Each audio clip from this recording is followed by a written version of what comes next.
Hello and welcome to the CISN Football Pregame Show. I'm your host, Blake Walker. This is it. This is the final week of the playoffs before we punch a couple tickets to the Unidome in Cedar Falls. We have 4 big games tonight in Class 5A, 3 of which you can watch tonight on the Central Iowa Sports Network. We're going to have a little bit of a shorter pregame show tonight. We're going to get you your coach interviews first, and then we'll talk about the games. Let's jump right into the coach interview segment of tonight's pregame show. We had a chance to sit down with Coach Tom Wilson and Coach Pezzetti before they get going before the big game tonight between Dowling Catholic and Ankeny Centennial. We'll go right to that interview. Here on the pregame show, as we get ready here on CISN, Ryan Pezzetti is the co-head coach of Centennial. Let's go back to last week for a minute. Braden Jackson's performance was otherworldly. I mean, I had him roughly 300 plus all-purpose yards. That doesn't just happen by himself. What made it work for Braden to be able to take advantage of things? First of all, Braden's a very talented young man and did some great things, but he'll be the first to give credit to his offensive line and all the other skill kids that surround him. The kickoff return, though, too. You got to feel good when you have a good special teams thing work. Absolutely. Going to this time of year, special teams, defense, being able to run the ball and stop the run are the biggest things, and for special teams to come up and do the things they did on Friday night were great. Focus then this week. Just get better. You know, we played Dowling not too long ago, and they're an outstanding team. We know what happened during that game, and we're moving on. Every week since then, I think we've got better. I feel we've got better, and we're peaking at the right time. 3 of the 4 games tonight are repeats, are rematches. You're one of them. And you've talked about this game a couple of times with me where you've said it took a couple of turnovers, it took a couple of overtimes for them to beat you. Do you feel that same way as you prepared tonight? Oh, absolutely. They're a great football team. Don't get me wrong. We played a really good first half. Second half, offensively we didn't. Defensively we played great football. From bell to bell, but offensively we struggled a little bit in the second half, turned the ball over. Uncharacteristically of us, of what we do, we don't turn the ball over. That's one thing we take pride in, but we did. And you know what? You got to give credit to Dowling too. They forced those turnovers as well. At this point, do you look more at their recent bodies of work versus the game you played them for review on way to strategize for tonight? We want to look at our game when we played them first and foremost, and then we'll branch off a little bit to recency. But we'll look at all of their games to see if we can find something to do in there that maybe we didn't the first time around, and adjust what we did the first time around as well. They sometimes have been going with 2 different quarterbacks, have a very good running back, offensive line. I mean, they're solid on many parts of the ball. What stands out? Oh, they play great defense. You know, you don't see teams getting big plays on them. They play great defense, and offensively, just like you said, they're really balanced. They got 2 quarterbacks that do a great job, and they got one of the better running backs in the state of Iowa. So going up against them tonight, and it's going to be a challenge for us again, and we're looking forward to it for sure. In the press box Friday night, our producer Randy Nielsen said, "Hey Paul, guess who scored the touchdown for Dowling?" And it's an easy guess. I mean, Rashad's been solid. What makes him such a good player and so hard to defend? You know what? His balance. You can just tell he's a very athletic young man. He's very strong. His body is always going forward, and it's hard. You know, I mean, he is an outstanding running back, and just like I said, one of the better ones that we'll face. This game tonight is a chance to get back to the Dome. What do you see as a key? Special teams, number one, being able to run the ball, being able to stop the run and eliminate big plays. For you offensively, health-wise, you just hope to have everybody standing at this point in the year. Do you feel you've got that? And you know what? We're as healthy now as we've been all year. That's and we were last week too. So to get in these playoff games and maintain your health, I guess, is the proper way to put it. And we have done that. That makes it fun when you do have your guys. We do. You don't have to guess like, if we only had. Lastly, on your defense, again, rising to big challenges. They made some good plays. What's standing out about your defense? You know what? They're just consistent. Last week when we played Iowa City High, we knew they were an outstanding offense, maybe one of the better ones that we'll see all year. and they bend, but they didn't break. And offensively, it was complimentary football. I thank you for your time, and have fun tonight. All right, thanks. Appreciate it. Ryan Pezzetti, co-head coach of Centennial. CISN's pregame show continues right after this. Here with head coach Tom Wilson of the Dowling Catholic Maroons. Coach, congrats on the win last week over Cedar Falls. We'll talk about that game here to start. An incredible effort for Rashad Davis. I don't know if 44 carries was on the docket for you the other night, but 335 yards sure is something. Talk about that win here to start the playoffs against Cedar Falls. Yeah, obviously happy to get a win. No, 44 carries wasn't on the docket, but keep in mind he didn't play the first couple games of the year either, so he's still got a little tread left on the tire. But no, it just happened to be the look that Cedar Falls was giving us, and we started playing a little bit of tempo, and it just kind of took off from there. But obviously pleased with our performance. A couple games this year, you've been behind early. A couple, I think about the Urbandale game. I think about the Cedar Falls game. Teams get you early. How crucial is this week ahead, especially against Centennial, team that you had to come back against the first time, to get out quick and jump on top so you don't have to play from behind for a game? Yeah, it'd be nice, to be honest with you. But, yeah, we got behind the last time, and we're able to force some turnovers and get back in the ball game. And you certainly can't count on that happening again. We know it's going to be a great game, and it's going to take a great effort to beat that team. Kind of reminds me of similar times where people you see multiple times, they'll play a team, kind of a rematch in the postseason. How much can you take away from a couple weeks ago against Centennial? Do you expect everything to kind of be the same? Obviously, teams will change it up, but really from a coaching perspective and a film perspective, how much can you take from that previous matchup?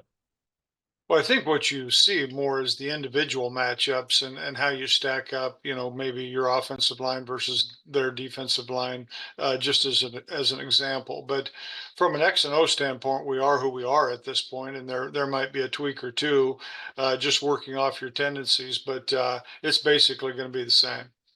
You had a good week in the AD side. Congrats on Dowling for making the state volleyball tournament. Did practice change any this week? Did you have to change anything around to kind of accommodate with schedules?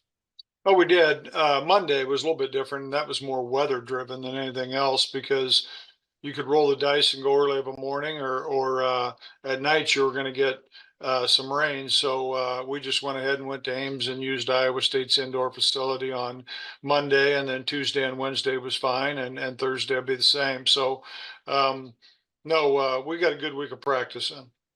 Good to hear. Good football weather tomorrow night as well. Yeah, for sure. You play at MediaCom Stadium. I just wanted to ask you, you played there a couple times now. What's it like playing in a new stadium like that? Obviously, you've been a part of so many different fields. You've gone to so many different fields. Get to call Dowling home, or MediaCom Stadium home, for these two playoff games here. What's that like? Great venue. I think they built it and built it right. I kind of had seen it last year when we were at state soccer, and that's when the wheels started turning and thinking, this would be pretty good. But to be honest with you, and I've always liked playing at East, it becomes a lot for the media. If you just look at it last week, we have a radio station. Cedar Falls brought a radio station down. Then there was CISN, and just the ability to be able to house everybody, plus, coaches, workers, things like that. So, it's Drake has been great. It's easily accessible from locker room to field, and the locker rooms are great. So it's been a good move. Coach, we appreciate your time. Good luck to you and the Maroons here on Friday night. All right. Thank you. Thank you so much, Coach. Once again, want to take a moment to thank all of the coaches that have sat down and chatted with us all football season long. We appreciate it greatly. We're going to toss to a quick break and be back to talk our Class 5A playoff games tonight. You're watching the CISN Football Pregame Show. The world is going electric, and Metro Heating and Cooling is leading the charge.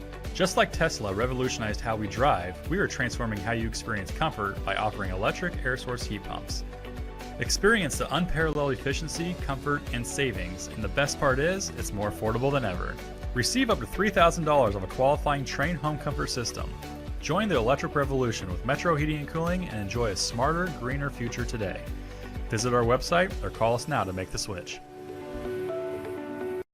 The The deals are hot this month at DeArmond Ford Indianola. New 2024 F-150 XLTs with 3.9% for 60 months, plus up to $8,000 off MSRP. Get $6,000 off or 2.9% for 72 months on new 2024 Expeditions and new 2024 Edge and Escapes, both with 1.9% for 60 months, plus up to $2,075 rebate. No payments for 90 days on all new Fords at DeArmond Ford Indianola.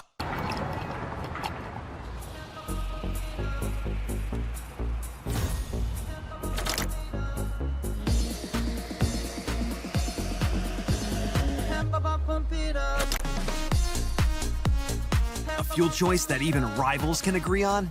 Now that's worth the hype. Cheaper, cleaner, and homegrown. Pump it up with unleaded 88.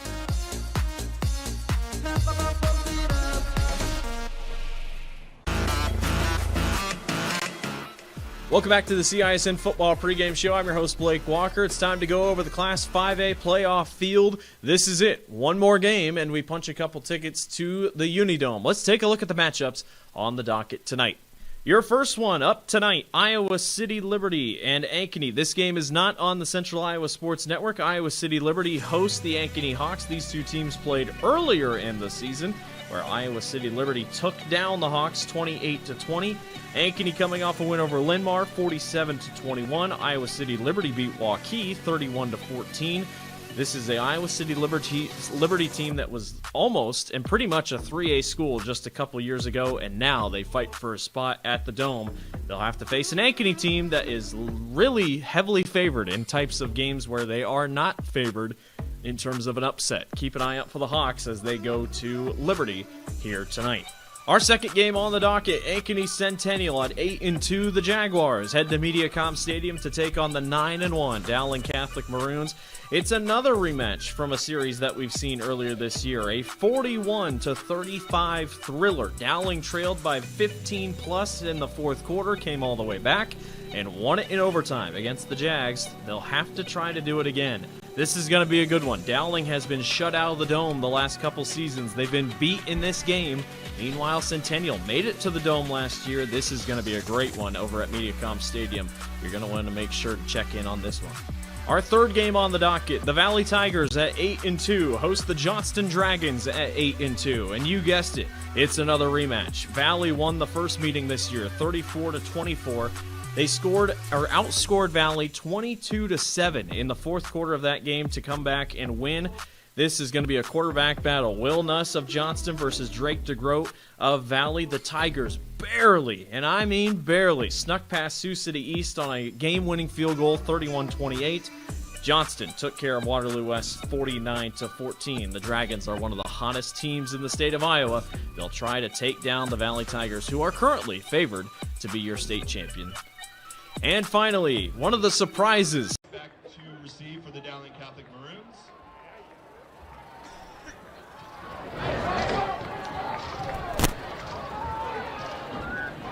Kicking for Ankeny Centennial, Ryan Bendezu. And welcome back to MediaCom Stadium here on the campus of Drake University as we get set for the 5A football playoffs here on Iowa Catholic Radio, and now joined by CISN, Mark Amadale alongside Matt Maindring. We're up here in the press box along with Brian Morris on the Dowling sideline.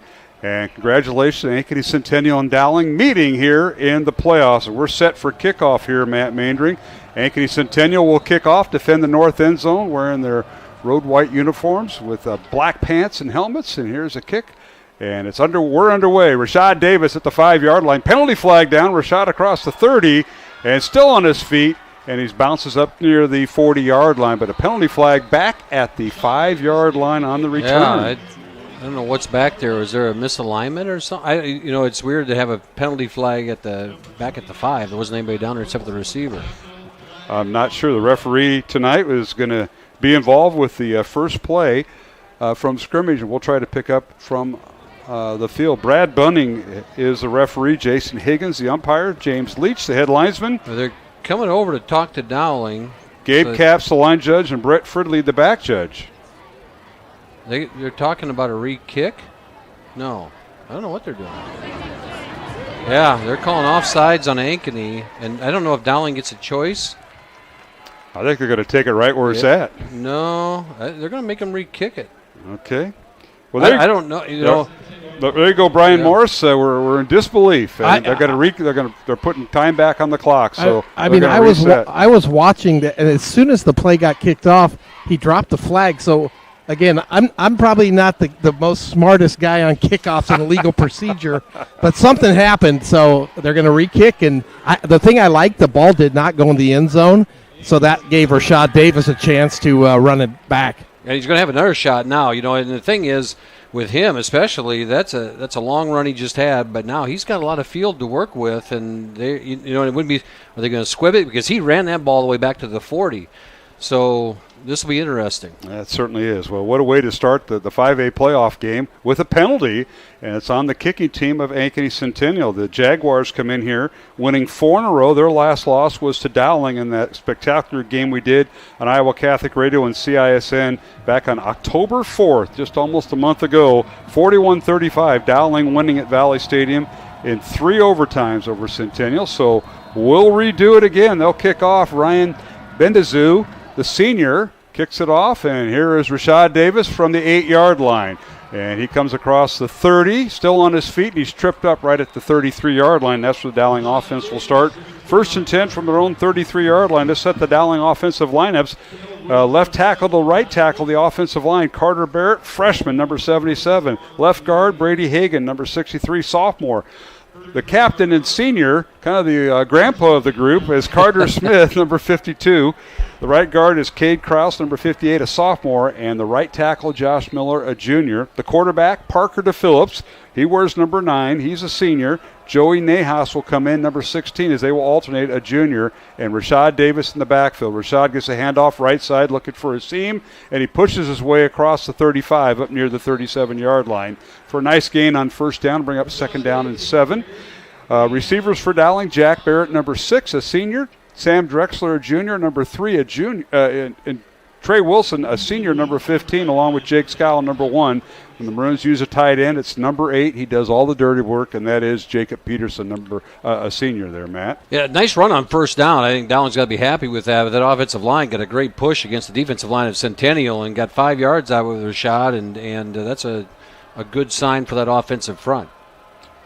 So it brings up 2nd down and 5. Handoff Rashad Davis right over center. He's hit, spins out of a tackle, and bowls his way across the 40 up near the 41-yard line. And it'll bring up 3rd down and about 2 for the Maroons. Otis Ham-Basic had him at the line of scrimmage and hit him, and Rashad spun out of it and was able to push forward and get 3 yards on the play. So it makes it a 3rd and 2. Yeah, 3rd and 2. Big play call here. You pass, run, they come out in heavy set. 3-yard gain, handoff goes to Rashad Davis looking for a seam, and now he's just being converged on. Centennial's defense all over that, led by Malachi Curvey. Curvey stuffed it, and he had help from his teammates. It'll bring up 4th down for Dowling and a loss on the play. That's where Rashad's patience cost him a little bit right there, because he was a little too patient behind that line waiting for it to develop. When you get those 2-yard, you need those 2-yard things. You got to hit the hole right now and explode through there. And Ankeny Centennial was able to rally to the ball there and get the stop on 3rd and short. Loss of 2 by Davis. It'll bring up 4th down, and Dowling will punt. Miller in to punt. Stands at his own 25, gets it away.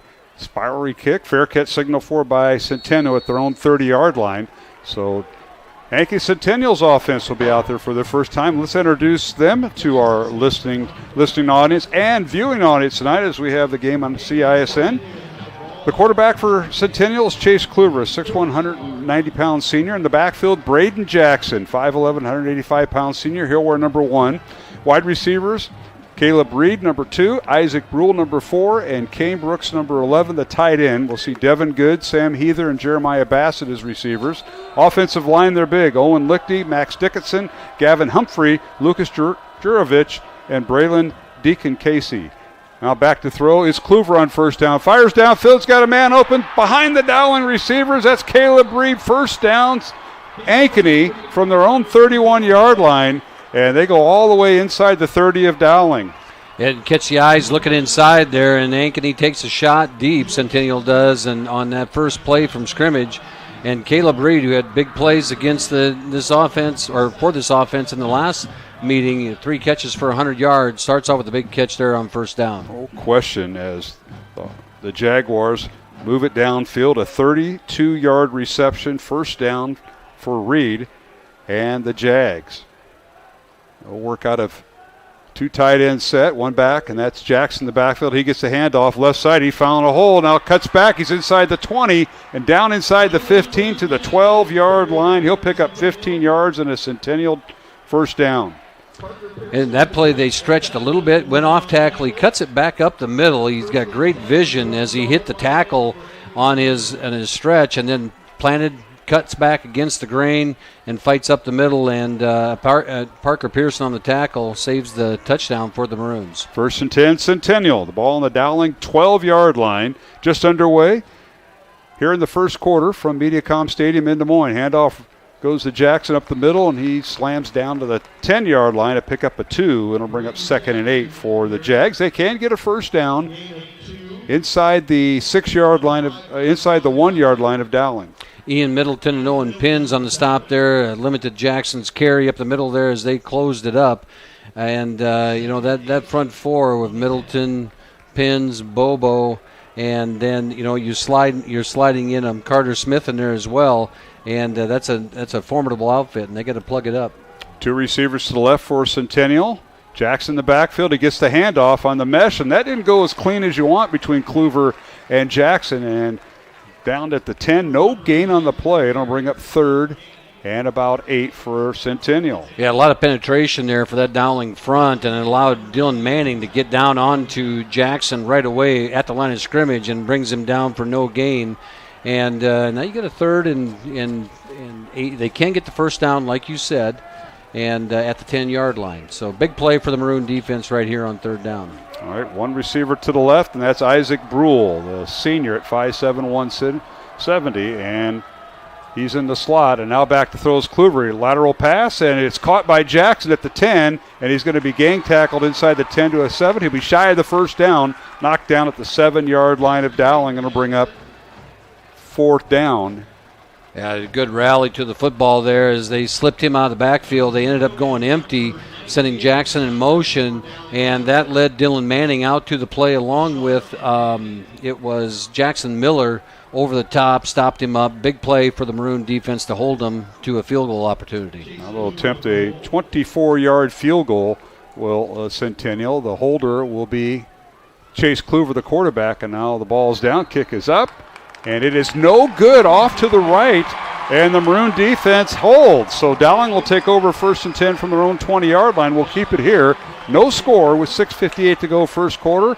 And usually pretty reliable Ryan Benazou missing the field goal. And on the season, he was doing pretty well. He was 6 out of 7 with his longest of 52 yards. But he missed that one, Matt, wide right. So let's go down to Brian Morris for our first sideline. And Brian's on the Dowling sideline. Brian? One thing to watch, too, guys, they missed that kick, but Dowling, John, whatever they saw on film, they about got that kick. So later the game, look for that going forward. But just a bad angle for the kicker. He pushed a little bit to the left, and Maroons got a little life. Yeah, the Dowling offense on the field. Thank you, Brian Morris, for that report. Dowling with the first down from their own 20-yard line. And the quarterback is DePhillips. Fires the ball out. Caught by Trey Wilson. Tries to get outside the numbers. He's finally run out of bounds in front of the Centennial sideline. Outside the 25, maybe the 26 for a gain of 6. He was able to shake one tackle, and DePhillips threw a rope out there to him. And that's a tough throw on that quick stretch play because you're faking that handoff. You're zipping it out there. You don't have much time. Trey breaks one tackle, gets to the edge, gets a nice pickup on first down. With that kick, that missed field goal, it's almost like a turnover. They're right down there at the goal line. They miss it. Dowling gets the ball in 20 and turns turns it around. Yeah, the line of scrimmage was a 7, but in high school football, the ball goes out the 20 on a missed field goal. Back throws to Phillips, and he throws the ball as he had pressure in the backfield. The pass is incomplete, fortunately for DePhillips in Dowling, but he had pressure as he threw the football, and that was in the presence of number 21, Jackson Reed, putting the pressure on him. Yeah, Jackson Reed came through and hit him just as he released it, and actually Parker DePhillips is pretty lucky that ball didn't get picked off because it just floated out there and fluttered out there. It might be the better answer for that, and here they go, 3rd and 5. 3rd and 5, Dowling from their own 26-yard line. DePhillips out of the shotgun, 2 receivers each side. He looks right, throws right. Pass is caught right at the first down marker at the 30-yard line, and that was a great job. Was that Scow? That was Scow. Unbelievable. Great catch. And again, in high school football, you only need the 1 foot, and Scow catches that thing right at the stick, and he's got to lay out for it and does and keeps his feet, and first down. Big play. First down, Dowling. Now they haven't went tempo yet. Maroons go without a huddle. There's a gain of 4 on that reception by Scow from quarterback to Phillips. This time 3 receivers left. To Phillips, lateral pass caught by Trey Wilson, and Trey's tripped up just shy of the 40-yard line. He'll pick up about 7-8 yards, they'll call it, on a nice little run. He had the two other receivers out there blocking for him, Matt. Kind of like an off-tackle play, but for the receivers. It's a long handoff. It is. In today's game, that's a long handoff in that RPO offense, and he gets it out there, and you see Trey hobble off just a little bit. Got hit right towards the knees, but I think he's going to be okay. And, early in the ball game, the last time they played, Dowling did a lot of that quick passing game to try to soften it up for Rashad in the middle of the field. That was a gain of 9 from Wilson to Wilson from quarterback Parker to Phillips. Now 2 receivers right. Handoff Rashad Davis. Right up the gut he goes. Slips a tackle. Now breaks outside the 50 in the Centennial territory and finally run out of bounds at the 38-yard line of Ankeny Centennial. And Rashad Davis, Maroons start their passing game. You forgot about the tailback. Yeah, and ran right by a defender early on in that, and then he spins out of it. Good blocking downfield. And that was our guy Peterson, and Jacob Peterson did a nice block, stayed on his guy. Rashad spins out of it, goes off to the side, and just makes Rashad Davis moves and gets down there. 23-yard run, first down, Maroons at the Centennial 38. Let's see if the Maroons go tempo. They bring in Ian Middleton, number 5, who also will play defensive end. Here's a snap, handoff Rashad Davis. He follows Middleton's move, can't get outside, and finally wrapped up right at the line of scrimmage for no gain. Great job by the Centennial defenders. They swarmed him and swallowed him up. They did. That was Reed Anderson, and we mentioned his name at the start of the game as their leading tackler, and right there he was able to get on the outside edge and not let Rashad get anywhere for a no gain. Second down, 10, Dowling. 2 receivers left. Now they fake the lateral, and Parker to Phillips will keep it. And Parker gets inside the 35 of Centennial and finally dropped it to 33. He'll gain 5, and will bring up 3rd and 5 for the Maroons. 3rd and 5, called play there on the quarterback draw for DePhillips. Not something that we see him do very often. DePhillips is not going to run the football only in these moments when they saw something on film or in the previous plays, and Parker has a nice pickup on 2nd down. 4 minutes. 45 seconds remaining. First quarter, no score. Dowling and Ankeny Centennial here on Iowa Catholic Radio and CISN. Back to throw is DePhillips. Fakes once, now pumps once. The pass is intercepted. Picked off by Cale Woods, and he's across the 50-yard line and finally brought down by DePhillips at the 37-yard line of Dowling. So the Maroons with an interception, and what a well-done job on defense by Cale Woods. Watch the replay. Yeah, you see Parker Phillips, he wanted something earlier, then checked back, didn't see that Ankeny had slipped up on Trey Wilson. They know that he likes to go out Trey on those quick passing plays, and he slipped up in there, and he threw it right to him in the end, and Parker Phillips makes up for making the tackle, limiting the return to the 37. And for DePhillips, that is just his 3rd interception of the year to go with 8 touchdowns. And the Jaguars now their offense will take the field with Kluver. 1st and 10, Centennial at the Dowling 37, 4.5 minutes to go, first quarter. As Kluver in at quarterback, he'll flip-flop his tight end, that's Sam Heather, to the left side. Here's the snap, and he fakes the handoff to Jackson. Now being tackled from behind, and Ian Middleton will grab him and throw him down. So Kluver is sacked by Ian Middleton from the backside. Ian Middleton comes off the right edge of the Dowling defense just like a rocket, and he's able to get there on the backside and chase Kluver down. Kluver good coverage downfield. They had things covered up, but he didn't have a ton of time as Ian Middleton is fast, and he can get to him. He went right around Owen Lichty to left tackle, 6'7", 260, so that'll be something to watch throughout the contest. That ball is moved back to the 45-yard line. Loss of 8 on the sack by Dowling's Ian Middleton. Centennial 8 on the play clock. They may not get this off. They're going to send Caleb Reed put out wide left and Brule slot left, and it'll be a timeout. We'll take it with them. With the score, Dowling nothing, Centennial nothing here at MediaCom Stadium on the campus of Drake University. With 3:46 to go in the first quarter, we'll take a 1-minute break on Iowa Catholic Radio and CISN. Save big at DeYarman CDJR Ames. Receive 2.9% for 84 months on the new Dodge Hornet RT, Grand Cherokee 4xE, and Jeep Wrangler 4xE. New Ram 1500 4x4s at one low price of $35,990. New Ram HD Crew Cab 4x4 starting at $47,990. That's over $13,000 off, plus up to $10,000 off MSRP on new 2024 Grand Cherokees at the all-new DeYarman CDJR Ames. DeYarmanAmes.com. Metro Heating and Cooling is celebrating 40 years of keeping Des Moines comfortable. To celebrate, this October we're offering $40 off one of our seasonal maintenance plans or $40 off any repair. Get your home ready for the colder months with expert care and big savings. Whether it's a quick tune-up or a much-needed fix, we've got you covered. So call Metro Heating and Cooling today to celebrate 40 years with $40 off this October. Trust the team that's been keeping you warm since 1984.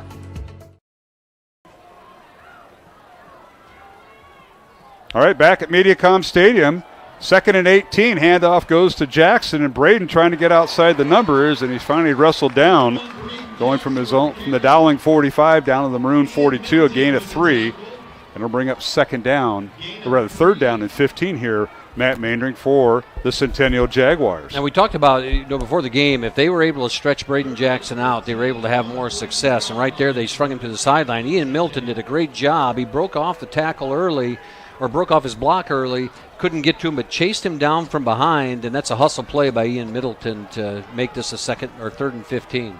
Jaguars had to burn a timeout. They have 2 remaining in this first half. No score, Dowling and Centennial. Back to throw Kluver out of the shotgun. Now wants out of the pocket. He's going to be hit and dropped. The Maroons get him, and that is Ryan Bobo with the sack. They're going to give him a yard gain to the 41, so technically not a sack, but a tackle. Great play by Bobo as he was able to get loose. Kluver steps up in the pocket as the pocket started to collapse. He leaks out to the right side of the offense, and Bobo is there and released off his blocker, chased him down, big sack, turned the ball over. And Brian Morris, you talked about this gentleman, Isaiah Bassett, going from defensive lineman to punter for Centennial. He'll get his first punt here. I'd like to see him put it in the end zone here, guys. Here's a good snap, high kick.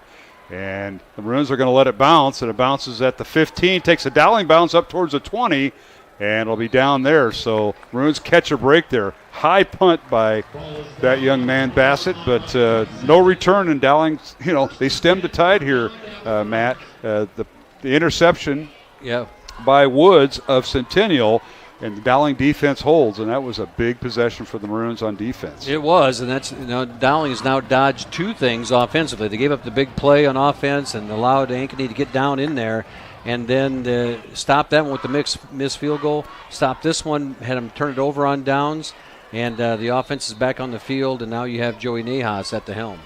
Joey Nahas, junior quarterback. The Maroons rotate their quarterbacks every 2 series. Nahas, handoff goes to Rashad Davis, makes a move at the 20 and spun around up to the 25. He'll gain 5 yards on the play.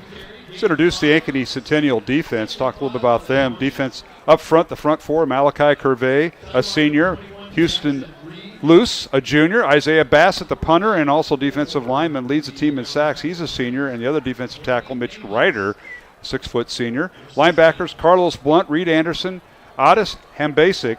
Cornerbacks, Cale Woods and Jackson Reed, and Isaac Brule and Del Wiesack are the safeties. A handoff, Rashad Davis again, pulls his way, can't quite get to the 30-yard line. He'll get up to the 28, and they'll stop him there. Gain of 3. It'll be 3rd and 2 for the Maroons. A little bit of a crease there, and Rashad saw it, and he got tripped up kind of by his own player as he was hustling through there, and that offensive line's making, Rashad's getting 3 to 5 yards a carry. And offensively, you like that as they're able to pound the ball at them a little bit as this first quarter quickly winds down. Final 69 seconds of the first quarter.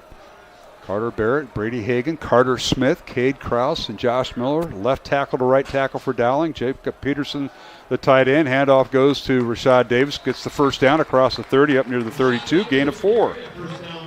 And a big run there by Rashad Davis. A strong push from that right side of the line. Josh Miller and Cade Krause created a hole for him. I believe that was Jacob Peterson. They went to the strong side of the formation there and were able to get the first down. Nice run by Rashad. Moves the chains. Tonight's game on Iowa Catholic Radio brought to you in part by Ashworth Vision Clinic, Blessman International, our thanks to Bozen the Florist, and Construction Professionals. Mark Amadale alongside Matt Mandring. Brian Morris on the Dowling sideline. Maroons now overload 3 receivers to right. Back to throw Nahas. Fires it out. Pass is caught. Scow with it. Crosses the 40. He'll be shy of the first down. Well, he'd be right at the first down, and they're going to give it to him at the 42. Yeah, the officials signaling move the chains, and Scow ran that one right to the spot. And Nahas, kind of a dangerous throw because the defender was right there, but the defender had his eyes to the outside. Nahas comes back across the middle and hits Scow perfectly for a 10-yard gain. Jake Scow wearing number 1, 6 foot, 180-pound senior. 6 touchdowns on the season for Dowling. The Maroons now put Jacob Peterson at tight end to the right, 2 receivers left. Dowling going right to left, south to north here, wearing their home maroon uniforms with white pants, and a timeout called on the field. No, it's the quarter. It's the end of the quarter, excuse me. So we are at the end of the first quarter with the score. Dowling nothing and Ankeny Centennial nothing. We'll take a 1-minute break. Be back for the second quarter. You're listening and watching the 5A football playoffs here on Iowa Catholic Radio and CISN. To everyone making time for life's best moments, let us celebrate with you. In Wisconsin, we love celebrating together. Big days or any other day. So much. From hot and juicy to ooey gooey to oh my word. Oh my word. Goobers! Serving you a handcrafted meal that makes today a little bit more special. That's what fills us up inside. From Wisconsin with love. Welcome to Delicious. Yeah.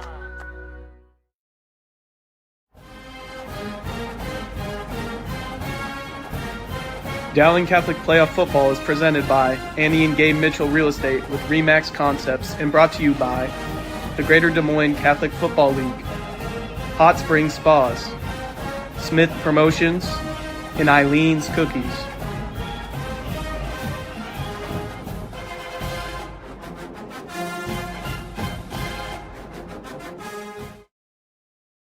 At the start of the second quarter, Dowling Catholic. All right, we're back here at MediaCom Stadium on the campus of Drake University. Beautiful night for high school football, Class 5A playoffs, quarterfinals. 56 degrees at game time, 67% humidity, southeast wind at 5 miles per hour. We start the second quarter. Nahas back to throw for Dowling Catholic. Joey arms it downfield. He's got a man wide open, but he overthrew Trey Wilson, incomplete. And boy, he had that ball. He threw a missile, but he needed a little bit more air under it, Matt. Oh. That's what Trey I tell you what, that's what Trey's saying too. Trey Wilson comes through, and you know, with Trey, he does so many of those short patterns, and it gives it a look like he's going to come short and just elevates and just runs a vertical route down the field, and he is wide open. And like you said, Nahas just need a little more air under it to let him run under it. All right, it'll be 2nd and 10, Dowling. No scores. We start the second quarter here at MediaCom Stadium. Dowling on their own 42-yard line.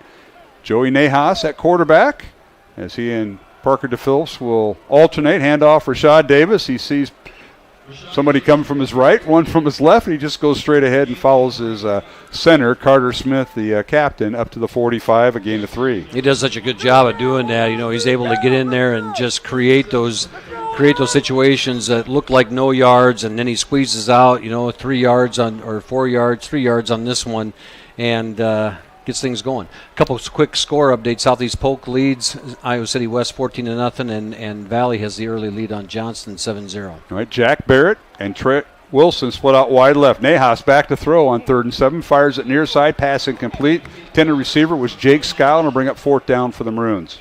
Got a little nerves early on both teams here as you see them jockeying them back and forth, and here we're going to have a punt situation for the Maroons after they got some life moving the ball offensively and just got to sustain it. All right, Dowling will bring in the punting unit. A 4th down and 7 for the Maroons on their own 45. And this is Connor Larson in to punt? Yeah. Check that. It's Jackson Miller, one of the linebackers in. Fair catch signal for by Centennial at their own 22-yard line, and that's where the Jaguars will have it for Centennial at their own 22. 11:05 to go, second quarter. We have no score. Let's go down to the Dowling sideline, and Brian Morris, nothing to report on the scoreboard. What about from you? You know, the one thing I noticed tonight, Dowling's putting a lot more pressure on Kluver, the quarterback. They got 2 sacks in that first quarter, guys. I'm not even sure we got maybe 1 or 2 the whole game last game, so I like the stunting they're doing and getting a lot more pressure and not allowing him just to sit back there and pick off the Dowling defense. Yeah, that's Ian Middleton you're talking about. He's working on his offensive lineman for Centennial, and, of course, Bobo with a tackle. Didn't officially go for a sack, but close enough. And now Kluver and the Ankeny Centennial offense take the field. Here's a snap, and the give is to Jackson. He goes right up over center, and he's stacked up right at the 23, maybe the 24-yard line. No, they'll give him a yard. They'll be up 2nd and 9. And, boy, that was the play that hurt Dowling in the first game as Jackson went for big yardage, but they have that under control thus far. Yeah, that front 4 is doing a much better job tonight, and Ian Middleton right there just sealed that off, got on his feet as, you know, they're holding Jackson up at the line of scrimmage and making him bounce a little bit and not giving him that downhill thing, because once he gets running downhill, he is so quick right to left once he gets going. All right, 2nd down 9. Centennial from their own 23. Kluver back to throw. A little screen pass caught by Jackson. He's got some room and a 1st down as he crashes across the 30 up to the 33-yard line for a gain of 10. Gain of 10. Nice play. That screen play worked for him well in the first game as well. And you saw Dylan Manning just scream by it, and he was just overran it to the outside a little bit. And otherwise that would have been for a loss. And it turns into Jackson turns it into a 10-yard gain. So 1st and 10, Centennial from their own 33-yard line, no score. As we approach the 10-minute mark here in the second quarter, the winner moves on to the semifinals in Class 5A next Friday night, either at 4 o'clock or 7 o'clock, depending on how things shake out tomorrow morning. Handoff right up the middle, across the 35 to the 36. Again, that's Jackson. And he's going to get the bulk of the carries tonight for Centennial. And I'll tell you what, he'll put in a good night with punt return, kickoff return, and, of course, leading ball carrier for Centennial. Yeah, Owen Lichty, Max Dickinson, Gavin Humphrey, Lucas Jurovich, and Braylon Deacon Cahey, they did a nice job right there. They created some space for Jackson, nice push. 4-yard gain, a nice job by that offensive line. Back to throw is Kluver on play action, wants to run. Now he's going to get hit and sacked. He'll be sacked in the backfield as Dowling gets him. And that's number 55 for the Maroons, and Owen Pins with the sack. So it's Middleton, Pins, and Bobo have been in that backfield causing havoc. You got to give the defensive secondary some credit there. They've been able to stop it up. Kluver hasn't had a clean look at things, and then you saw Bobo get an arm on him, and then it was Manning, and then finally Pins gets him down. And that's as Brian talked about, this is more pressure than they put on him in the first game.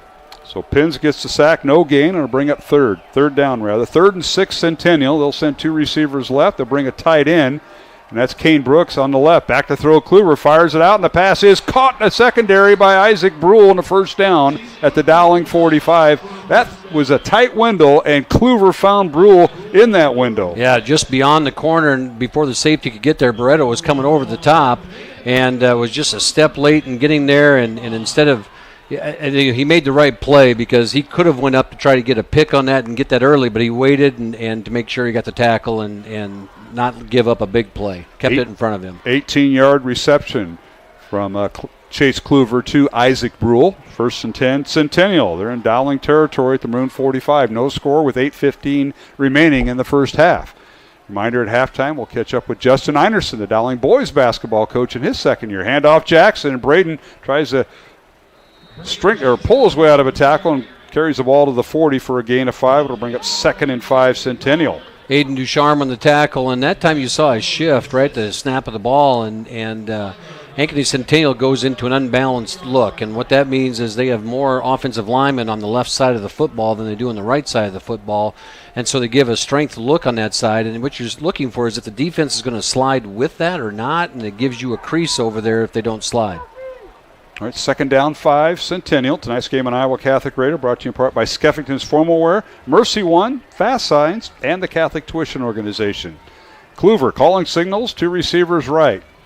Handoff, Jackson. He tries to go right, and he slips inside the 40 down to the 39 of Dowling for a gain of 1. Maroons had that well defended on that little sequence. They showed pass, but they were really setting up the run with the overload. They did, and again, you saw the motion. They brought the offensive lineman over the other side, covered up the tight end, number 11, Kane Brooks, and then and Jackson was able to try to squeeze through that right side. Same play, opposite direction, little gain.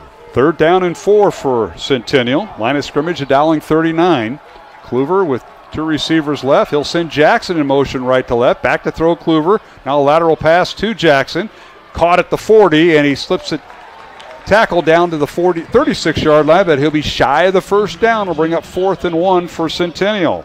Yeah, he's short of the first down by about a long yard, and decision time here for Coach Pezzetti. As you're sitting there at the 36, it's hard not to go for it on 4th down here. Well, with their offensive line, Lichty, Dickinson, Humphrey, Jurovich, and Deacon Cahey, they're going to go for it. Tight formation, 1 receiver split out wide right, and here's the snap, and they didn't get it. Quarterback sneak by Kluver, and did they? Well, they did. They left it live. That's going to count. First down. Wait, no, he spotted the ball back here. The Dowling coaches are going to go crazy because they. Well, the side judge said no. Yeah, he was spotting the ball over here. Well, this will be interesting. First down, Centennial at the 30. Yeah. Gain of 6. You watch it on the replay here, and you see they had him stacked up, and then, is he down? And then all of a sudden he's got a lineman picking him up and dragging him forward, and they give him the first down, and so there you go. 6-yard run for Kluver on a quarterback sneak that looked like it was stopped, but he wasn't down, and you played it to the whistle, right, You played it to the whistle. 1st and 10, Centennial at the Dowling 30. The drive continues for Ankeny Centennial. Handoff Jackson, right side, cuts back, and he's hit and dropped right at the 29-yard line. He'll gain 1. Middleton on the stop. Good play by Middleton, and also a good play on the edge there. I believe that if it wasn't Carter Smith, it was Owen Pins. Stopped that play up from going to the edge and turned him back inside where Ian was able to bring him down. This will be the 11th play of this Centennial drive that started back at their own 22-yard line at the 11-minute mark. So they've had the ball 6 minutes now here in the second quarter. No score, Dowling and Centennial. Jaguars with a 2nd and 8 from the 28 of Dowling. Kluver out of the shotgun, sends Jackson in motion. Back to throw Kluver. Lateral pass is tipped at the line of scrimmage. Incomplete. Intended receiver was Jackson on almost the same play they ran earlier. It is, Mark, and they're trying to get Jackson out in the flare right there, but I think that was Ian Middleton got a hand on the football and was able to deflect it and bring it down. And so big play there, makes a 3rd and long. 3rd down and 8 for Centennial. Clock stopped at 4:47 to go here in the first half. And we get the replay here, and we'll see who gets. Yeah, Ian Middleton was able to get up there and get a hand on it. Jaguars break the huddle. They'll send Caleb Reed, receiver, to the right of the formation, top of your screen if you're watching on CISN, number 2, and we got a timeout on the field. Timeout called. We'll take it with him. 4:47 to go here in the second quarter. No score. Dowling and Ankeny Centennial. The Class 5A football playoffs continue here on Iowa Catholic Radio and CISN.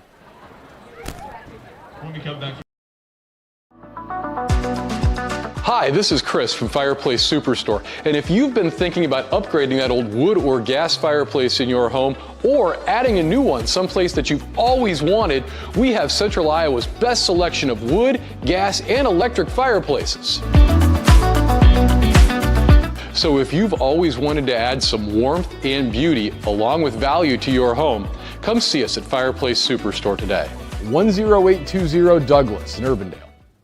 Getting your car serviced or repaired can be a pain. That's why Westside Auto Pros is committed to making it as painless as possible. If you wish, we'll come get your car at your home or office and return it when it's done. Or you can drop your car off here and we'll shuttle you to where you want to go. When we're finished with your car, we'll come pick you up and bring you back. If your car is going to be here for a few days, we offer low to no cost rentals. So give us a call and say, I can't wait to have my car serviced at Westside Auto Pros.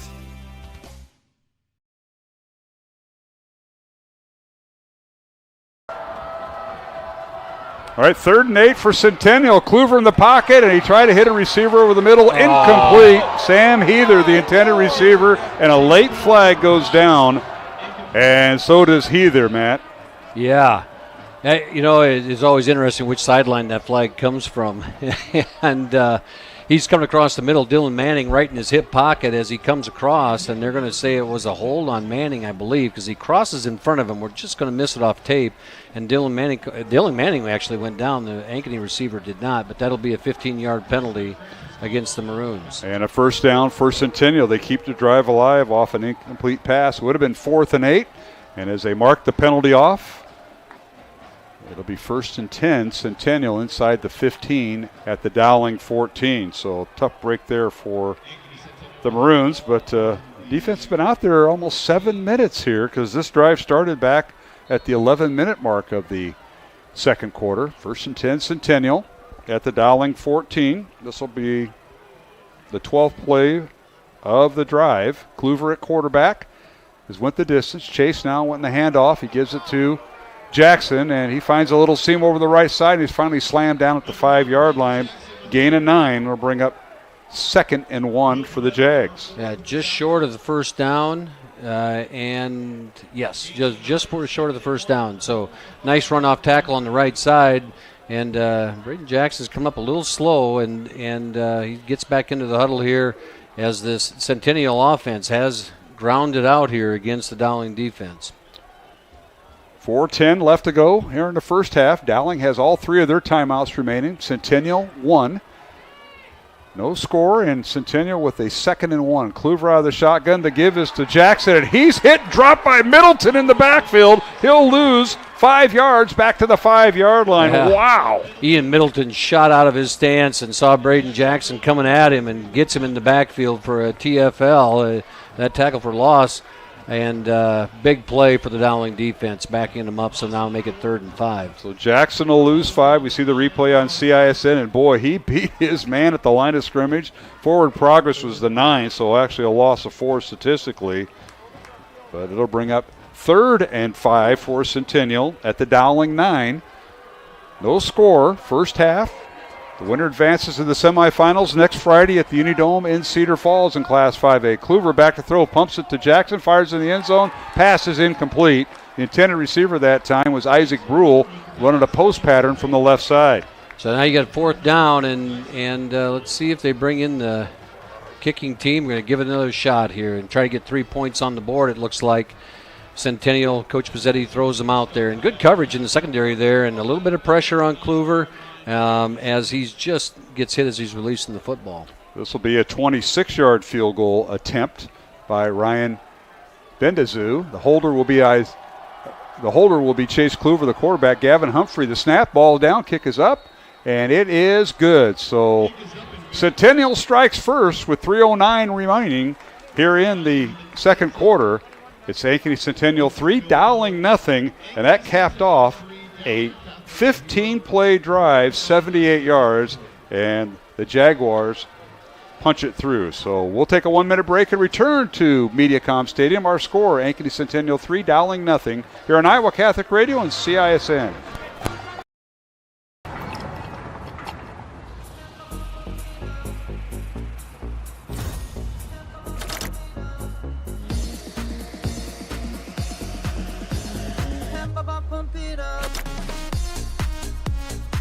Fuel choice that even rivals can agree on? Now that's worth the hype. Cheaper, cleaner, and homegrown. Pump it up with unleaded 88.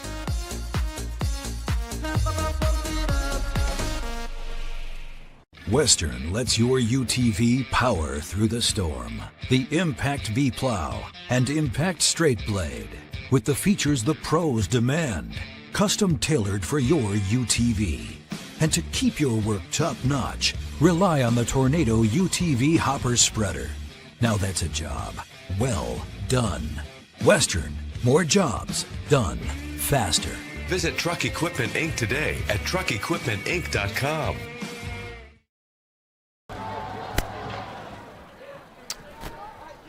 All right, here's the kickoff by Centennial, picked up by Dowling Catholic, and on the return, that's Sam Drexler down the near sideline, tripped up at the 45-yard line. So nice return by Sam. No penalty marker down, and Dowling will have it 1st and 10. And you're laughing at that, Matt, because that's how the game started. Yeah, it is. And Drexler has been snake bitten by that all year long. He gets a nice return, and there always seems to be a flag on the field behind him. But right here, gets a nice block from Rashad, and then runs up that sideline, and nice field position for the Maroons. Let's listen to our sideline guy. Let's go down to Brian Morris. The Maroons, I'll tell you what, that was a long drive by Centennial, Brian. 15 plays, 78 yards. That drive took 8.5 minutes, 3-0. Yeah, Dowling's defense did yeoman's work on that drive for sure, guys. They were out there quite a while. Now see if the offense can get something going. First down, Maroons, as they have the ball on their own 46-yard line. Handoff for Rashad Davis, and he goes right up the gut. And to the 49, gain of 3. 2nd and 7 for the Maroons here, Matt. Quick score update. Southeast Polk is ahead of Iowa City West 21-0, and Valley is up on Johnston 14-0. Iowa City, Liberty, and Ankeny are tied at 7, and for my wife at home, Van Meter leads 14-0. Got to get that Van Meter score in. Yeah, There's a reason for that. Matt's son is one of the coaches on the. How many state championships have they won? Back to throw is Joey Nahas. Remains at quarterback. Joey scrambled around looking for some room. Now dodges a bullet and it's across midfield and puts his head down. And he'll be near a first down at the 44. They're going to give it to him. Give it to him.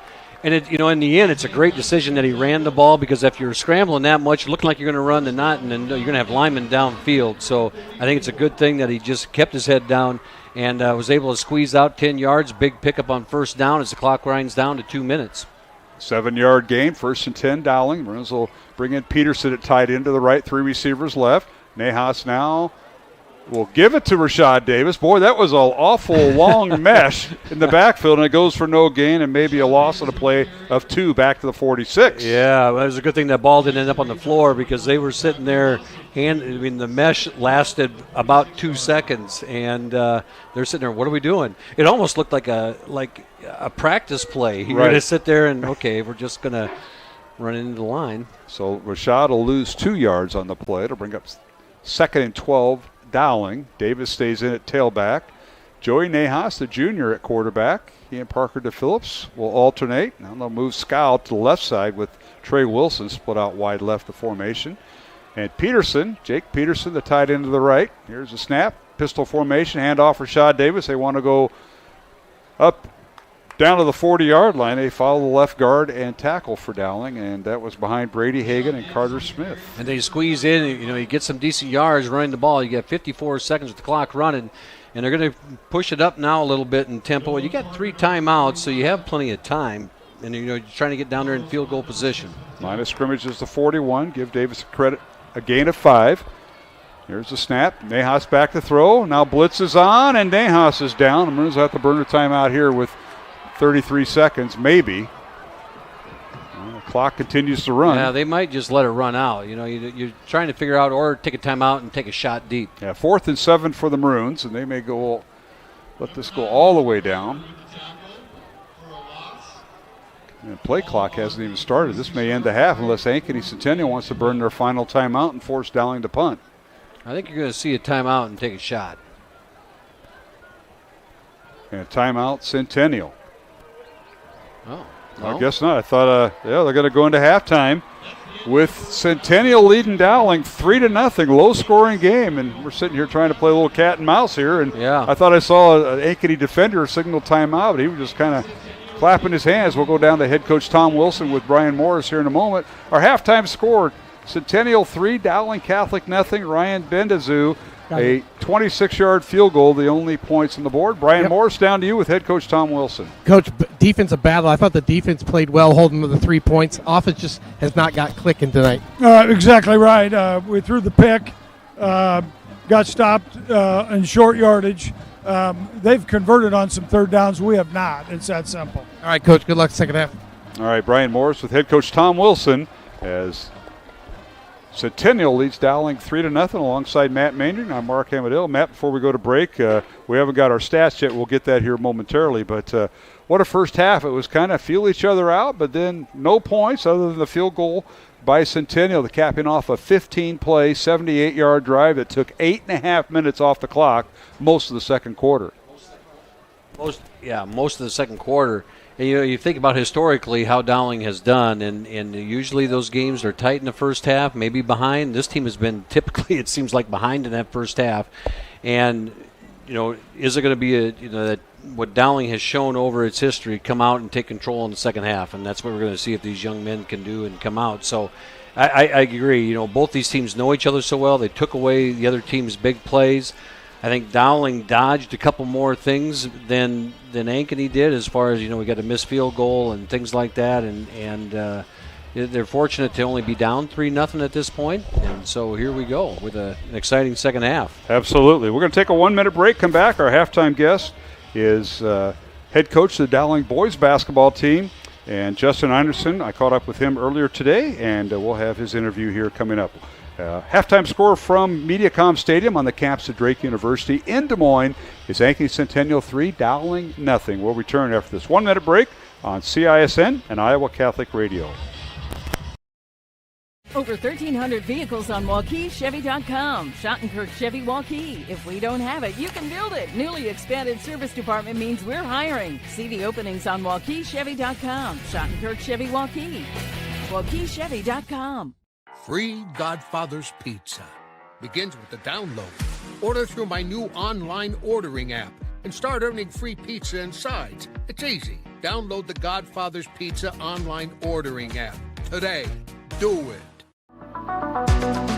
Hi, this is Chris from Fireplace Superstore, and if you've been thinking about upgrading that old wood or gas fireplace in your home or adding a new one someplace that you've always wanted, we have Central Iowa's best selection of wood, gas, and electric fireplaces. So if you've always wanted to add some warmth and beauty along with value to your home, come see us at Fireplace Superstore today. 10820 Douglas in Urbandale. And welcome back to MediaCom Stadium here on the campus of Drake University in Des Moines. Mark Amadale, Matt Mandering, Brian Morris. Halftime, Ankeny Centennial leading 3-0 over Dowling Catholic. And earlier I caught up with head coach of the Dowling boys basketball team, Justin Einerson, in his second year at Dowling, and talking about the upcoming basketball season on the boys' side. And here's a conversation I had with Coach Einerson earlier.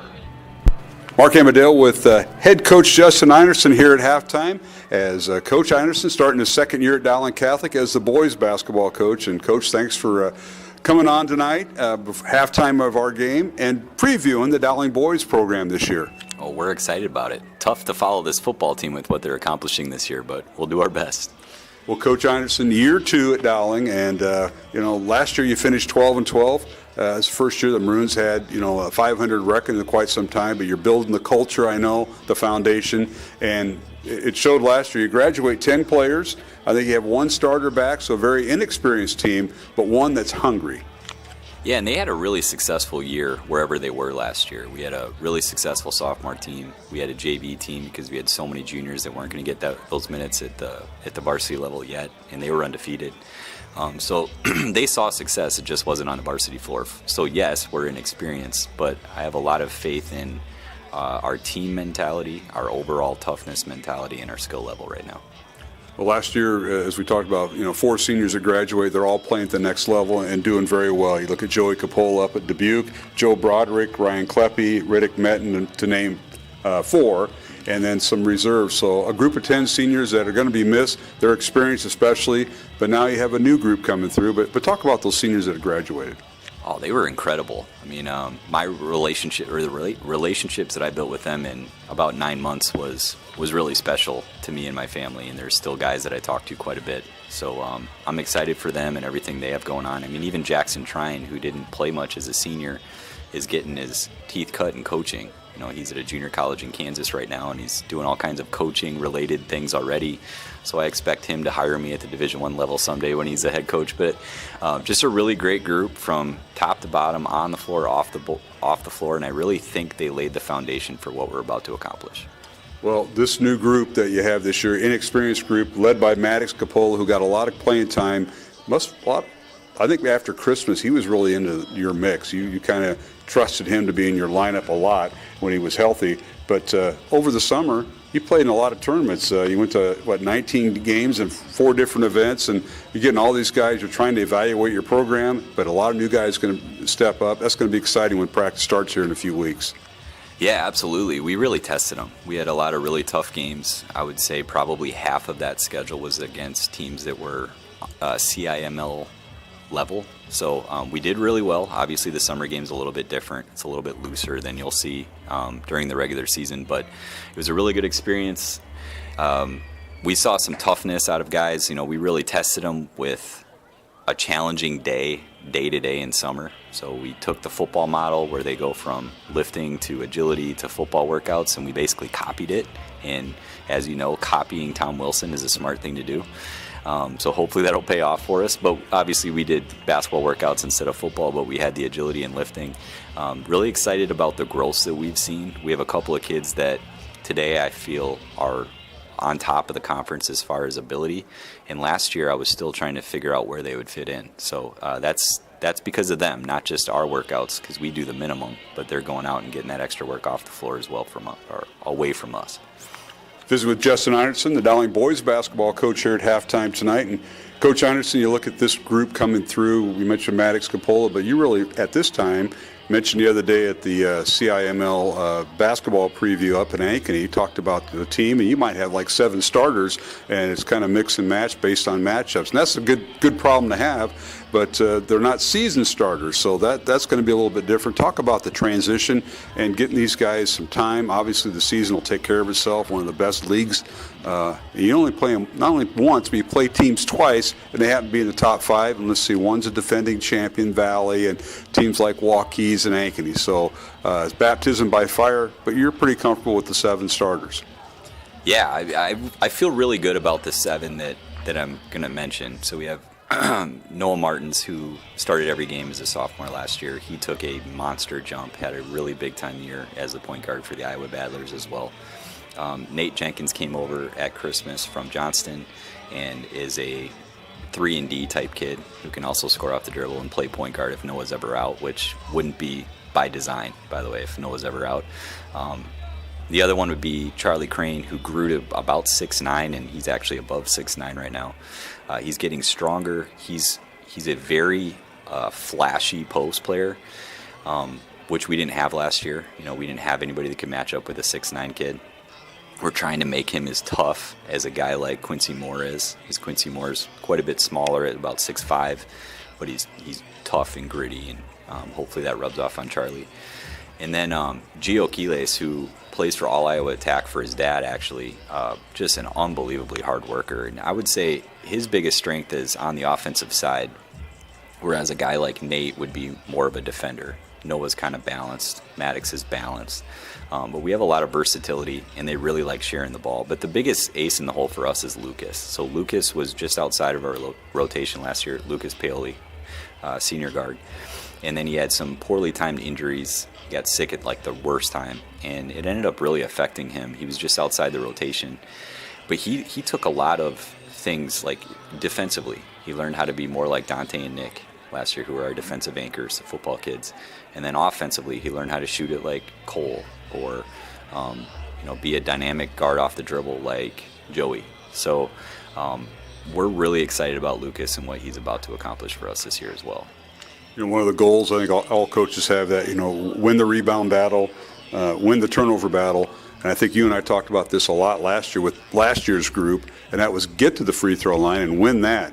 Shoot more free throws, the other team attempts, things like that. And that was something that, I don't know if it's just the kids or in general, but getting to that free throw line, getting an opportunity, each possession, get a score, basket or attempt at a free throw. Yeah, last year was a little bit tricky because we had to run actions to get the looks we wanted. This year, we put in a system that was more player first or player directed, and it's dribble drive. So what we hope to get out of it is a few less three-point shots a game, a few more free throws per game. We want to force teams to double us, and then when they double us, we just kick it out to an open shooter or driver. So, they're going to make a lot more of the reads. You'll see less of me calling plays on the sideline, but it's a very different group. Like last year's biggest strength was offensive rebounding, and then we were long. Right? This year, it's speed and skill. So I think it's going to be a really fun team to watch. If we can defend and keep the ball in front and rebound, I think we're going to be, we're going to be right in the fight every night. And if you're in the fight every night in this league, you're going to end up in a really nice spot at the end of the year. No question. Again, visiting with Justin Einertson, Dowling boys basketball coach. Their season gets underway on Tuesday, December 3rd. Doubleheader with Urbandale here at the Dowling Catholic Gym. And then the following, we have a week off, and then you take on Ankeny Centennial and doubleheader. That'll be our first game on Iowa Catholic Radio. But, Coach, I look at your schedule, and you have a tournament right after the new year. On Friday and Saturday, you have the Catholic Classic, and you have teams like Cedar Rapids Xavier, Bishop Heelan out of Sioux City, and Kemper Catholic from Carroll, along with Dowling, in a Friday-Saturday weekend here to start the new year. So that is something that's new that's been added involving the Catholic schools from the state of Iowa. Yeah, stole the idea from OC, and I know our baseball program runs something similar. So I'm really excited to have them here. I mean, it's not just Catholic basketball teams. They're really good. So all three of those teams are going to be great to have in our gym. It's teams that we're excited to have on our resume when you look at the end of the year, because Kemper's going to win 1 million games, and they're going to be in the fight for 2A. Xavier's, they're going to have a shot to win the 3A title. So hopefully it's a great experience for everyone. We want all Catholics in Iowa to be in that gym Friday and Saturday night. I'm sure you can arrange that with your clout. But yeah, it's great for everyone. Now we can kind of start rooting for each other a little bit since we play in 3 different levels. But it should be a great experience. Hey, Coach Anderson, finally, your coaching staff, much the same as last year. We're still going to see Mr. Nahas and this Nicholson guy who coaches football and basketball, and that's an interesting combination. But talk about your coaching staff, because they do a lot. And you have guys that are volunteers that help with the youth and the youth tournaments. Yeah, well, we can start with that first. So Sam Young is not on staff, but he can help us in the off-season with a lot of things. He also helps with the youth stuff, and coming from Iowa State's program, he's got a lot of really good experience for a young guy. I don't even know how old he is, 23 maybe. But that's nice to have in the off season. During the season, I can't get rid of Kevin O'Hare or Nahas, as you know. But they're doing a great job. O'Hare is a grinder. He's the freshman head coach. He helps us with the varsity level every night. So it's great to have him. Nicholson's running our defense this year, and in my mission to steal everything I can from Tom Wilson, I have him running our culture. He's our culture coordinator as well, since he's a part of the football program. So we're trying to, squeeze everything we can out of both programs, all the wisdom we can out of the other one. John Nagel is going to coach our JV team, and then he's going to be in charge of our special teams, which would be like free throw box outs and rebounding and stuff like that. So very excited about the group we have. Nahas has a heck of a job on his hands because he's dealing with some of our younger post players. So let's all pray for him. But they're talented, so now we gotta make them tougher and a little bit more skilled. But love the staff. Came in and it was already set, but honestly, it's been a blessing to be around these guys every day. Well, Coach, best of luck when practice starts, and we look forward to seeing you at your first game on Iowa Catholic Radio. Enjoy the post-game comments from you and maybe a player or two. We're going to continue that this year, but best of luck when practice starts. Can't wait. Let's get after it.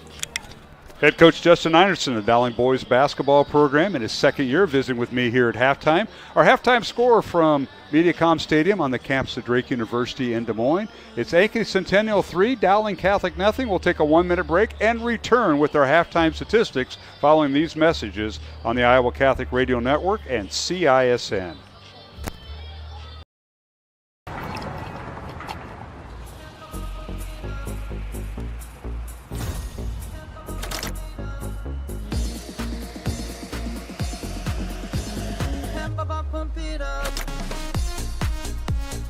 A fuel choice that even rivals can agree on?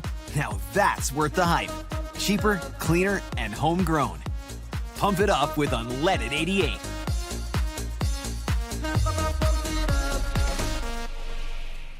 Western lets your UTV power through the storm. The Impact V Plow and Impact Straight Blade, with the features the pros demand. Custom tailored for your UTV. And to keep your work top-notch, rely on the Tornado UTV Hopper Spreader. Now that's a job well done. Western, more jobs done faster. Visit Truck Equipment Inc. today at truckequipmentinc.com.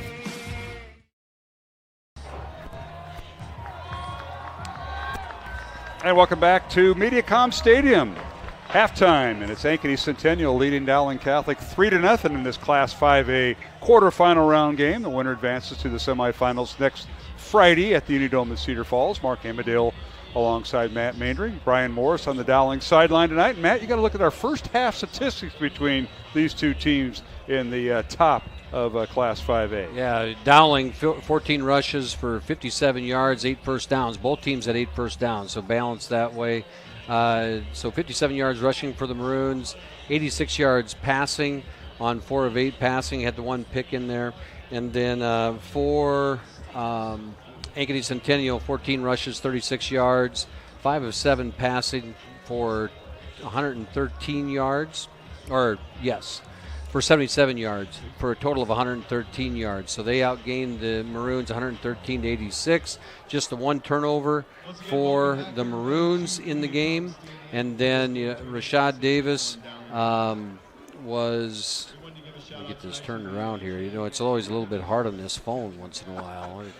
Brian, you got to see it. He's fighting his phone. Yeah, I am. I'm losing. And so Joey Nahas, one of 3. And yes. One of 3 so passing? let me get this right now. Rashad Davis, 12 rushes, 50 yards. Joey Nahas, 1 rush, 7 yards. Parker DePhillips, 1 rush, 5 yards. Braden Jackson for the Centennial, 11 rushes, 37 yards.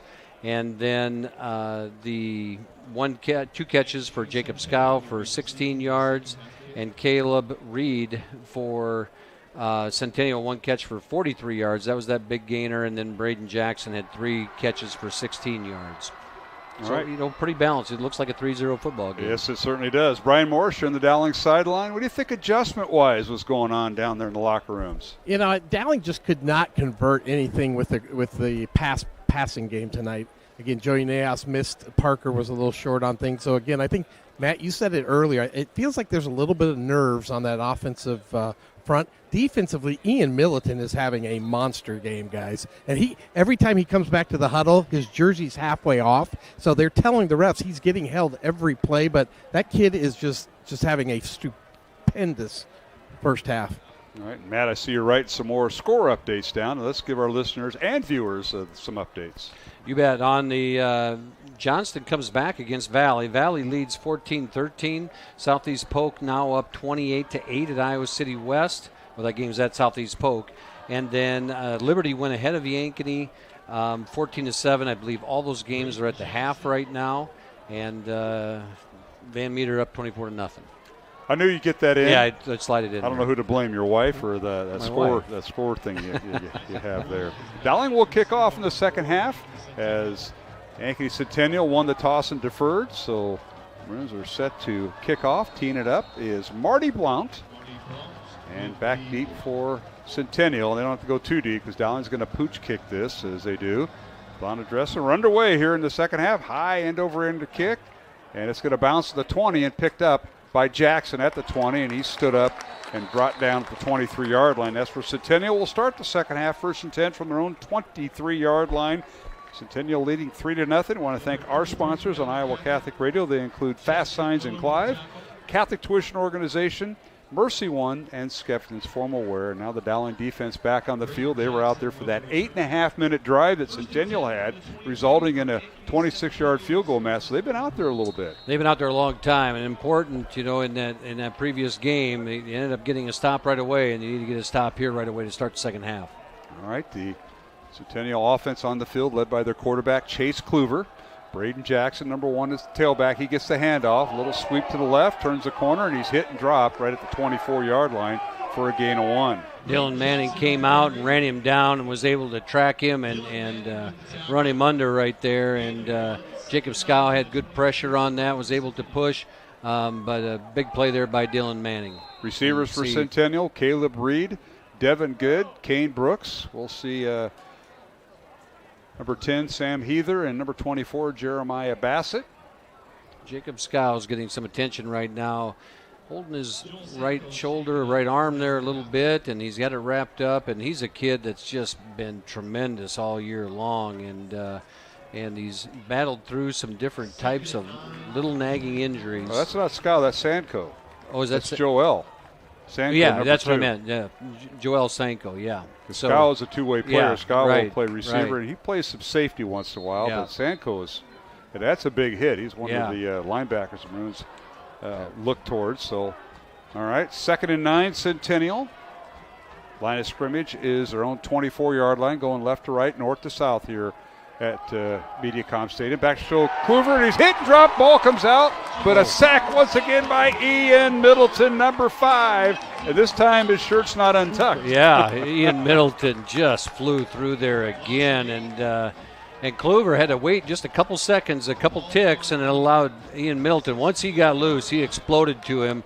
And a big sack there on 2nd down to make a 3rd and long. We'll watch it again on the replay. It's a little play action, and Kluver blindsided by Middleton, and he's having his way with the left tackle for Centennial, Owen Lichty. He is, and fortunate that he held onto that football, and the ball did squirt out, but right underneath him, so a 3rd and long here. 7-yard loss, 3rd and 17 Centennial. Kluver back to throw, has pressure up the middle, now steps up, running downfield, and the pass is nearly picked off, and it's incomplete as he tried to hit his intended receiver that time, Kane Brooks, but broken up nicely by Parker Pearson. It was, and there was nice pressure on Kluver as he had to scramble to the edge and had to throw that ball out there, and he gets up a little slow as well as the defense stood. They did, and they weren't out there very long because it's 4th down. 4th and 17 Centennial. And you can hear the Dowling fans in front of us encouraging that defense and getting that momentum over to the offense as the Jags will have to punt. Bassett in to punt from his own. Well, he's going to be near his goal line. The line of scrimmage is the Ankeny Centennial 17-yard line. Trey Wilson stands at his own 45, single safety for the Maroons here, Matt. And the last time he punted, he did get it high, and so it's a no-return type punt. High snap. Bassett gets it away. It almost, Dowling was close, and now Wilson will fair catch it at the 49 of Centennial. So Dowling's offense will have great field position with 10:23 to go here in the 3rd quarter. Our score, Ankeny Centennial 3, Dowling Catholic nothing. Mark Amadale, Matt Mandring here in the press box. Down in the field is Brian Morris on the Dowling sideline. And what's the energy like down there now, Brian? It is very intense for this defense. They did their job. They came out. They did not allow Ankeny to get any yardage on that first series of this second half. Gave Dowling's offense great field position on the 50. So, again, this is the time Dowling needs to take control and do something with this field position. All right, Parker to Phillips returns to the quarterback at Dowling. Handoff left side, that's Rashad Davis. And finds a little bit of a seam, gets inside the 45, and he's dropped there for a gain of 4.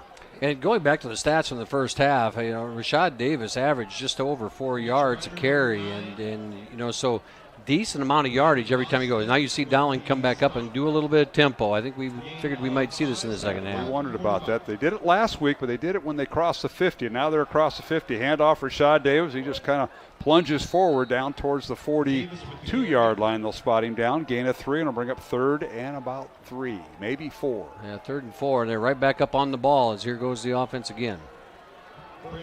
3-yard gain for Davis. And now the handoff for Rashad Davis. He puts his head down and stopped nicely. Centennial had that well read. Will bring up 4th and 4 for the Maroons, and a great job by the Jags. That's off the bottom of the pile is Carlos Blunt. Yeah, and you saw Coach Wilson looking at his play sheet, and then he thought about it. And then not long. He thought about it longer than I thought he was going to think about it. No gain of the play. It's 4th down. The punting unit for Dowling. Punting unit goes out there, and it's this early in a 3-0 ball game. And it's good to see Joel Sanko run back out there on the punt team, and they need him on defense. So Dowling forced to punt. That'll be Connor Larson, the senior, in the punt. The Maroons have used Jackson Miller tonight. He'll stand back at his own 44. Good snap, and gets it away. Short end over end kick, fielded by Centennial. And I thought. And I think he thought catch. he caught it. Isaac Brule. There should be a flag. The coaches are calling for a flag, and that is right. Officials are talking it over now. They're going to spot forward progress right around the 10-yard line. We'll see. Yeah, he can't take off. There should be a flag. So 8:47 remaining. 3rd quarter, 3-0, Ankeny Centennial. Jags will have the ball And they're going to get it right where it's at. Yeah, they aren't going to throw a penalty on that, but if you do the fair catch and then you don't, and then you take off, that's supposed to be a penalty, but it's not right now. And it's probably some indecision about whether or not he put up his arm or not, but the one official signaled it, and here we are. Jags will have it 1st and 10 from the 9, so if they are right at the 10-yard line, so if it would have been at the 5, but second possession for Centennial in the second half. 3-0 is our score. Centennial with the lead over Dowling here in the third quarter. Back to throw is Kluver, fires it out, and that is caught, and that's by the young man who fair caught the punt, and that's Isaac Brule with the reception and a first down. Call that a tunnel screen. They run Braden Jackson over the top of the formation, so it looks like they've been running that flare pass out to him, and then they throw it to Brule, who's in the slot position as the linemen come out, and so it's the slot screen inside, and it's a well-designed play for Centennial and the big pickup there on first down. 14-yard gain, first down Centennial from their own 24-yard line. Jaguars with 2 receivers left. They go left to right, north to south. Handoff goes to Jackson, and he does it about face. Goes left, turns around, goes back to right, ran right into Middleton, and Ian makes a stop at the 24 for no gain. Yeah, that's not the way you want to run. Run back towards Middleton. And good job by Owen Pins there, number 53 inside, or no, not Owen Pins, but Leo Thornton, who Coach talked about before the game, and he's had a heck of a season, has really come along right there, but he did a good job of keeping Braden Jackson contained, turned him back to Ian Middleton, and Middleton makes the stop. Second down, 10, Centennial from their own 24-yard line. Jags lead it 3-0 over Dowling Catholic. Low-scoring game in the 5A playoffs. Here's the snap. Kluver back to throw, fakes the handoff, and he fires it out. Caught by Kane Brooks, his tight end, and he's hit and dropped right at the line of scrimmage, maybe across the 25. And that's it. So it'll bring up 4th and long for Centennial. A big hit by Joel Sanko right there. Just as he caught the ball, Kluver was out there and didn't have many options and saw his big tight end open, threw it to him, and Sanko got there at the same time. Check that. It was it'd be third down as the catch made by the tight end Brooks for a gain of 2, they'll call it. So we'll bring up third down, 8 for Ankeny Centennial. Tonight's game on Iowa Catholic Radio brought to you in part by the Ashford Vision Clinic, Blessman International, and Bose and the Florist, along with construction professionals. Now we got a timeout on the field, and we'll take a 1-minute break with the score. Ankeny Centennial 3, Dowling Catholic nothing, with 6:53 to go, third quarter. Back in 1 minute on the Iowa Catholic Radio Network and CISN. Hi, this is Chris from Fireplace Superstore, and if you've been thinking about upgrading that old wood or gas fireplace in your home, or adding a new one someplace that you've always wanted, we have Central Iowa's best selection of wood, gas, and electric fireplaces.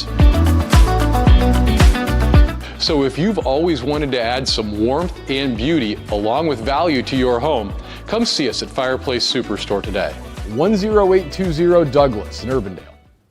Getting your car serviced or repaired can be a pain. That's why Westside Auto Pros is committed to making it as painless as possible. If you wish, we'll come get your car at your home or office and return it when it's done. Or you can drop your car off here and we'll shuttle you to where you want to go. When we're finished with your car, we'll come pick you up and bring you back. If your car is going to be here for a few days, we offer low to no cost rentals. So give us a call and say, I can't wait to have my car serviced at Westside Auto Pros. Oh, there it is. Ball's on the ground. And we're back here at Mediacom Stadium on the campus of Drake University. 3rd and 8. Kluver goes back. Fumble on the play. We're going to have the replay on CISN, but Matt, it's 4th down. Yeah, they said that Ankeny Centennial recovered it. Big play by that defensive front. And they've really been putting the pressure on Kluver. And no clear recovery by the Dowling defense, so Centennial punts it away.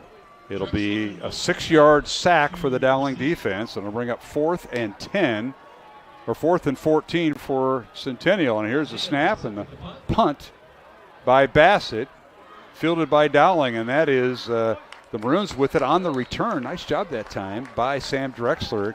Crosses the 45 up near the 49. Dowling in great field position. They started their first drive at their own 46. The last drive was at the Centennial 49, and this one will be right at the 49 of Dowling, Matt. Yeah, the offense now has to do something. The defense has gotten 2 stops in a row, and You've got to go to your offense here and say it's time, gentlemen. And if you want to get back in this ball game, it's time. And Brian Morris, we go down to you before this first down play by the offense for Dowling. The defense is playing lights out, another 3 and out. They are, guys. And, again, they're putting so much pressure on Kluver again, which is not allowing him any time to throw the ball. All right, DePhillips back in at quarterback, fires the ball, going for the home run to Barrett. It's incomplete. Penalty flag down, and so is Barrett. Jackson Reed will be flagged for it. The defensive back, the senior, will be flagged for the penalty. It'll be pass interference, Centennial. Yeah, I don't know what the Centennial coaches are talking. Maybe it's their own players. There's no such thing as an uncatchable football in high school.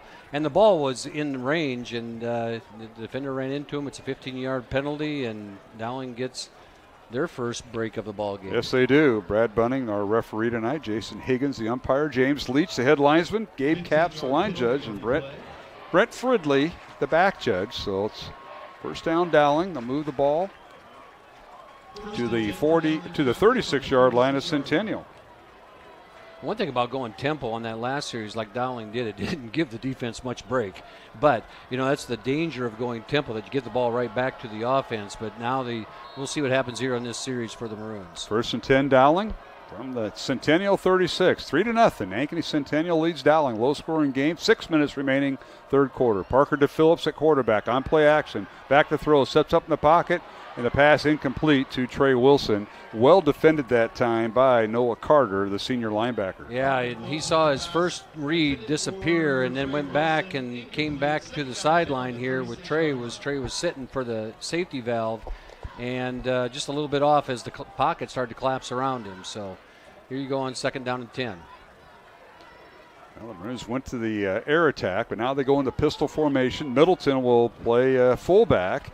He's made a couple sacks tonight on defense. A handoff, or the fake handoff, goes to Rashad Davis. They fire it out. Scow with the catch, and he gets across the 30 to the 29-yard line of Centennial. Yeah, good catch there and a good pass play. DePhillips there found his rhythm and got Scow. And in a little bit of traffic and nice blocking by the receivers. Big pickup on first down. And the Maroons now with 3rd and short. Yeah, 3rd and manageable. 3rd and about 3 for the Maroons. Pistol formation, 2 receivers to the right, tight end Peterson on the left. Handoff goes Rashad Davis. Up the gut he goes. He's got the first down. Got down to the 25-yard line.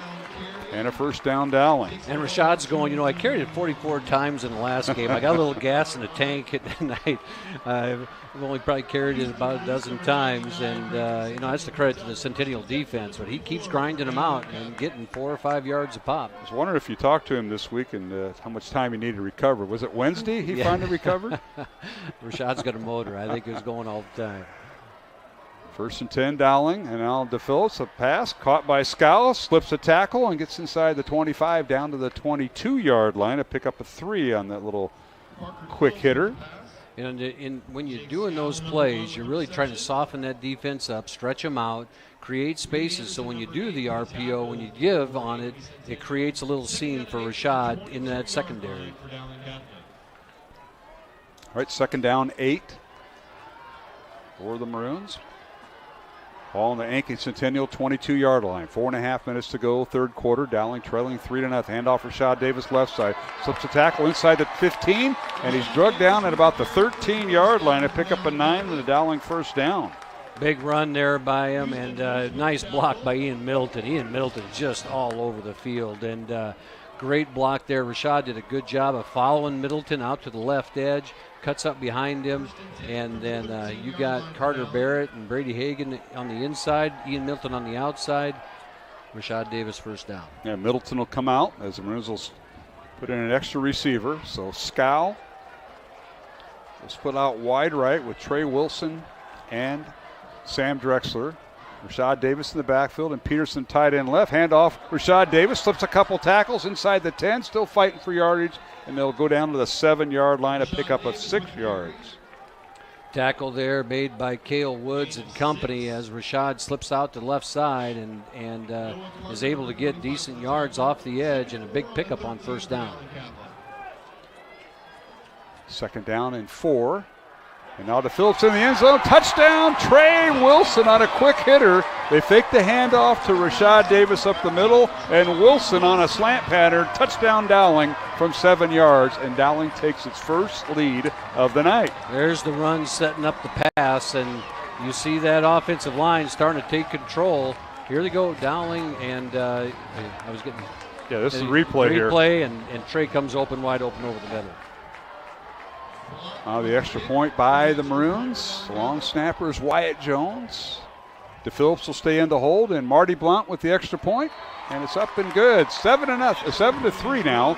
Dowling with the lead over Ankeny Centennial with 3.5 minutes remaining in the third quarter. We'll return to MediaCom Stadium on the campus of Drake University after this 1-minute break on Iowa Catholic Radio and CISN. Over 1,300 vehicles on WaukeeChevy.com. Schottenkirk Chevy Waukee. If we don't have it, you can build it. Newly expanded service department means we're hiring. See the openings on WaukeeChevy.com. Schottenkirk Chevy Waukee. WaukeeChevy.com. Free Godfather's Pizza begins with the download. Order through my new online ordering app and start earning free pizza and sides. It's easy. Download the Godfather's Pizza online ordering app today. Do it. Hi, this is Chris from Fireplace Superstore, and if you've been thinking about upgrading that old wood or gas fireplace in your home or adding a new one someplace that you've always wanted, we have Central Iowa's best selection of wood, gas, and electric fireplaces. So if you've always wanted to add some warmth and beauty along with value to your home, come see us at Fireplace Superstore today. 10820 Douglas in Urbandale. All right, we're back here at MediaCom Stadium. Dowling will kick off as the Maroons go 7 plays, 51 yards, capped off by Parker DePhillips, the Dowling quarterback, on a 7-yard touchdown pass to Trey Wilson. Here's a kickoff by Marty Blanc, fielded by Jackson, and on the return, crosses the 10, angles his way up near the 15-yard line. He's finally brought down there, and that's where the Jags will have it. 1st and 10. And I'm going to spot him at the 19-yard line, and Brian Morse, the Dowling defense set that up because they kept plugging away, forced Centennial to hunt deep from their own territory, and the Maroons go 7 plays, 51 yards, capped off by the touchdown pass from DePhillips to Wilson. Yeah, some really hard running there by Rashad Davis. One thing I noticed, guys, on that drive, Curvey was not in there for the Waukee defensive line. I'm looking for him on the sidelines. I am not seeing 0 on their sidelines. Well, that's not a good indication at all. Thank you, Brian, for that report. First down Centennial from their own 19-yard line. 3:18 to go here in the third quarter. Centennial starting their offense, and they hand it off to Jackson, and he gets across the 20 up near the 23-yard line. That's 4 yards on first down. Coming out of the bottom of the pile there is Joel Sanko, and comes up and makes the stop, and then over the top, Will Barreto finishes him off, and a punishing tackle there for the Maroons as Jackson's such a hard runner, and he got 4 yards there out of nothing, and or 3.5, 4 yards out of nothing, and just a strong runner. Tonight's game on Iowa Catholic Radio brought to you in part by Construct Professionals, the Catholic Tuition Organization, Mercy One, and Fast Signs in Clive. And now here's a snap and a little crisscross in the backfield, handoff to Jackson, and he might go. He's down the far sideline. Nobody's going to catch him. Braden Jackson, touchdown. Ankeny Centennial, and that will go down as a 77-yard touchdown run. Got to the edge, and it looked like he was going to run out of air there and run out of space, and then just got a stretch, found a crease, and he used his speed and got vertical, and it was just a missed tackle there, and then no way you're going to catch him. And he went on the short side of the field, well executed by the Centennial coaching staff, and now the extra point as Centennial goes ahead 9-7 with 2.5 minutes to go here in the third quarter. Gavin Humphrey will snap it to Chase Kluver, and the extra point is up and good by Ryan Bedinazu. And with 2:27 to go in the third quarter, Centennial takes the lead 10-7 over Dowling. Back in 1 minute with the Class 5A football playoffs on Iowa Catholic Radio and CISN.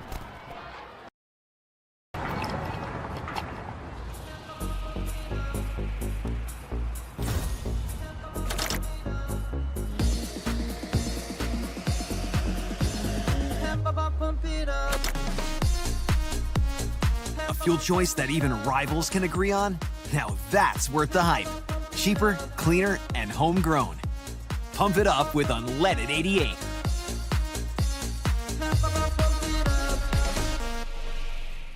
Western lets your UTV power through the storm. The Impact V Plow and Impact Straight Blade, with the features the pros demand. Custom tailored for your UTV. And to keep your work top-notch, rely on the Tornado UTV Hopper Spreader. Now that's a job well done.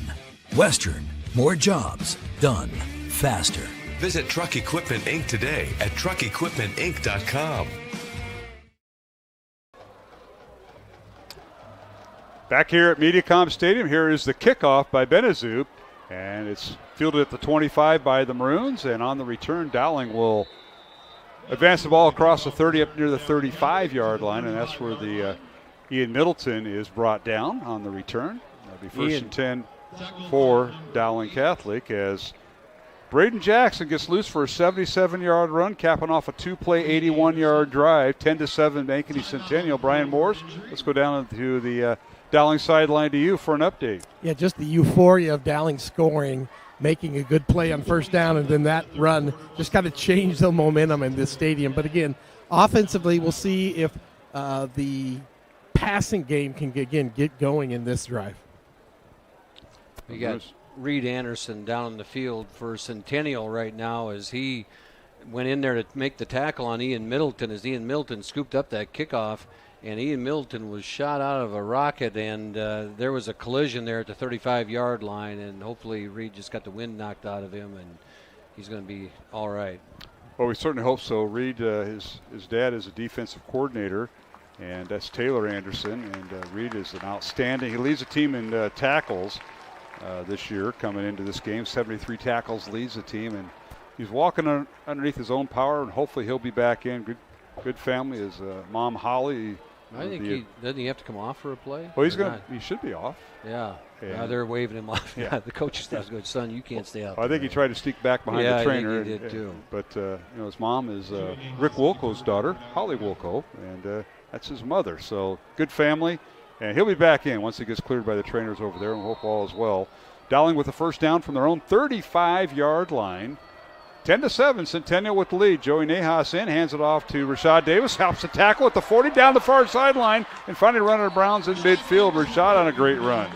Rashad finds that side and says, well, Braden Jackson makes that big run. I can get out there and do the same thing and get moving. And he finds a spot around the edge on the right side. Good blocking out there by the receivers, and finds a crease. Certainly does. We'll see the replay on CISN. Kind of a little stretch play, but he found a couple seams, and nice block down there. Good blocking by the receivers downfield on that, and he was able to get out there and big pickup on first down. Jackson Reed makes a stop for Centennial. First down, Dowling at midfield. Joey Nahas, the junior quarterback, in on play action, back to throw, fires it out, pass is caught. Nice catch that time by the Maroons in the secondary. Sam Drexler, kind of a little stop route, if you will, and up to the 45 of Centennial, 5-yard gain. Nice catch by Sam Drexler, because that thing, Phillips threw that like a baseball. That was a shot out of there, and hits him right in the numbers. Sam Drexler catches it. He's going to get hit as soon as he catches it, and keeps it in hand, and first down. Keep in mind, both quarterbacks are on the baseball first team. Down. It's second and 5. Yeah. DePhillips, the right fielder, and Nahas, the third baseman. Handoff was to Rashad Davis, and he's tripped up. Penalty flag down, and Rashad goes down. Maybe a yard gain, but this will maybe coming back. We'll see. Yeah, he threw it down in there where Ian Middleton was tied up with the defender as the Maroons trail 10-7 here late in the third quarter. They'll be holding against Dowling. That'll be a spot foul, and that'll move the Maroons back. It'll be 2nd and 15 or more, if you will. Tonight's game on Iowa Catholic Radio brought to you in part by Catholic Tuition Organization, Fast Signs in Clive, Mercy One, and our thanks to Skeffington's Formal Wear.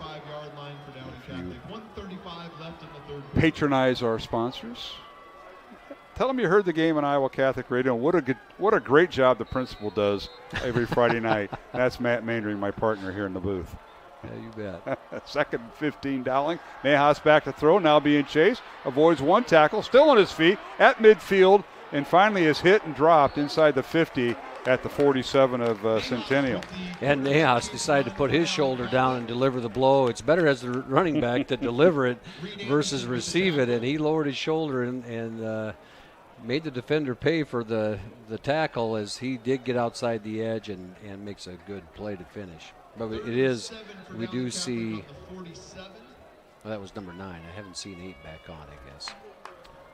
So it'll be 3rd and 7 coming up for the Maroons. Line of scrimmage, the 47 of Centennial. Ankeny Centennial leads 10-7 with 1:20 remaining in the third quarter. We've got, what, a timeout on the field? Yeah, Ankeny Centennial had too many people on the field or something, so they had to call timeout. We'll keep it here along our network stations, and we appreciate all the support tonight back at Iowa Catholic Radio. Our studio producer is Roman Wilcom. Thanks, Roman. Great job. Just stay away from Mr. Maindry. He'll give you a report on Monday. Stay away from the principal's office at Dowling. That young man, Roman, he's always at school working. He stays after and does a lot of work. And our CISN crew, Rachel Hawley, once again producing tonight. Caleb Neese and Isaiah Cardenas running the cameras. We appreciate them. Mark Amadale, Matt Mandring in the press box. And we got a guy in the sidelines. We haven't heard much from him here lately, but we're going to go down to him. Brian Morris, give us an update from the Dowling sideline tonight.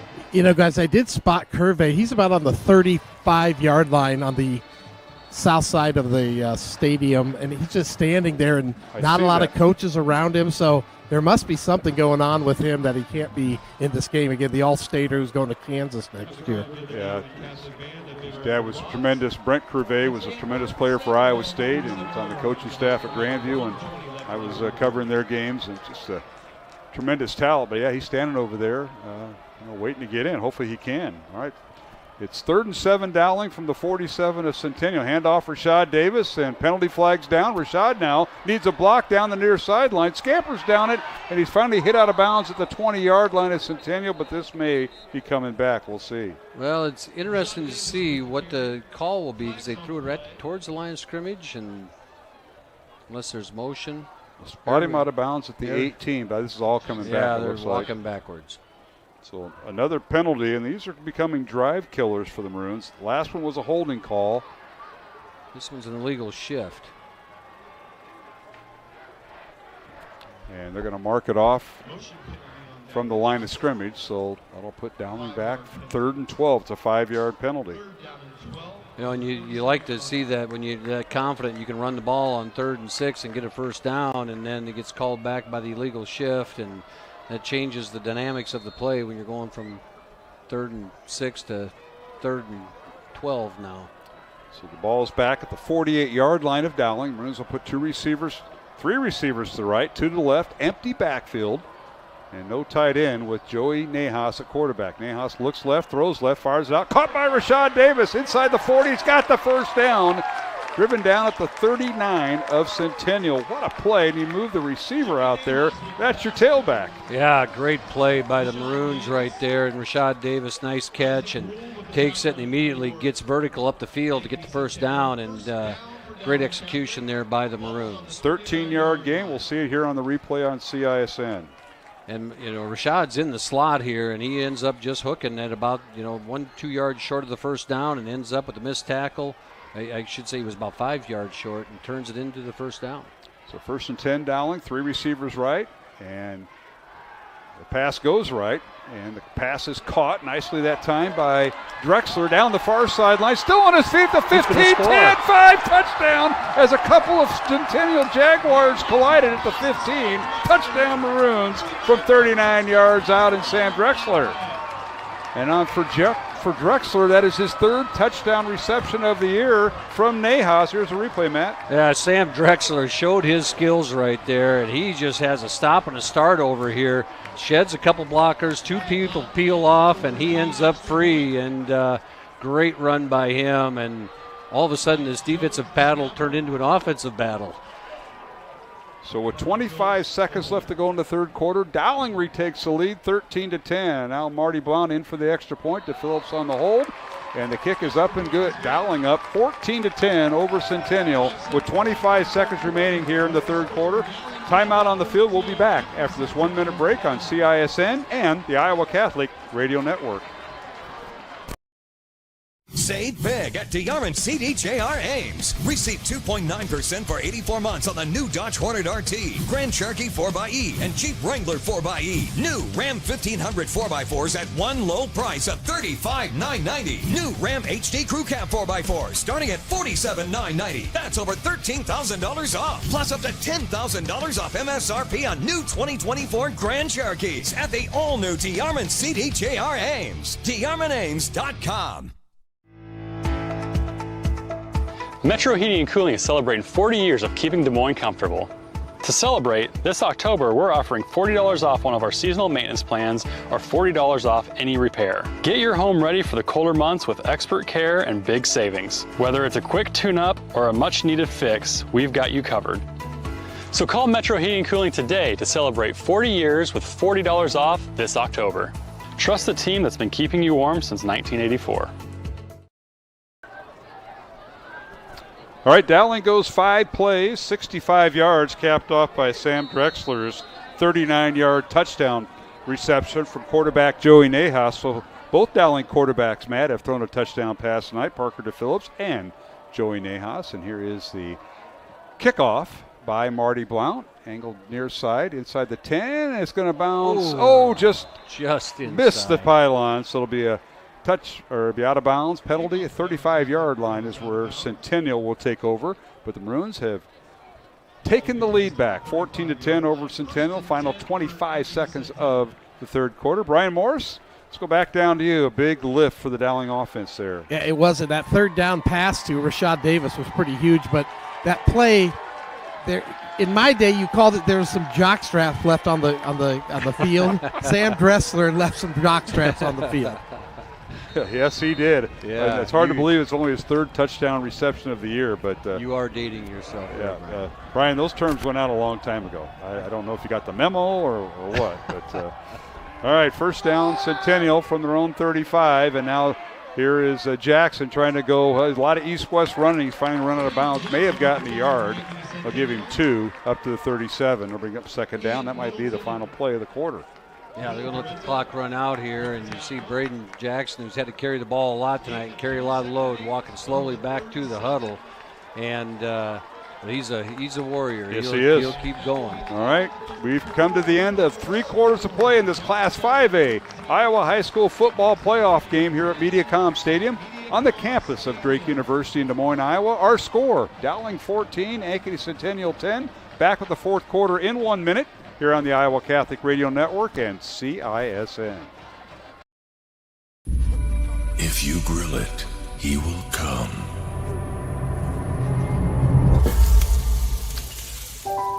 Hey. Hey.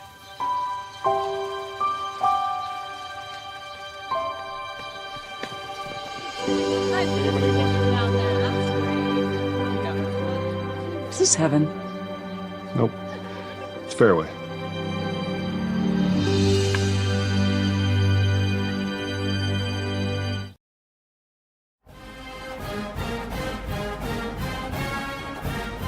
Dowling Catholic Playoff Football is presented by Annie and Gabe Mitchell Real Estate with RE/MAX Concepts and brought to you by the Greater Des Moines Catholic Football League, Hot Springs Spas, Smith Promotions, and Eileen's Cookies.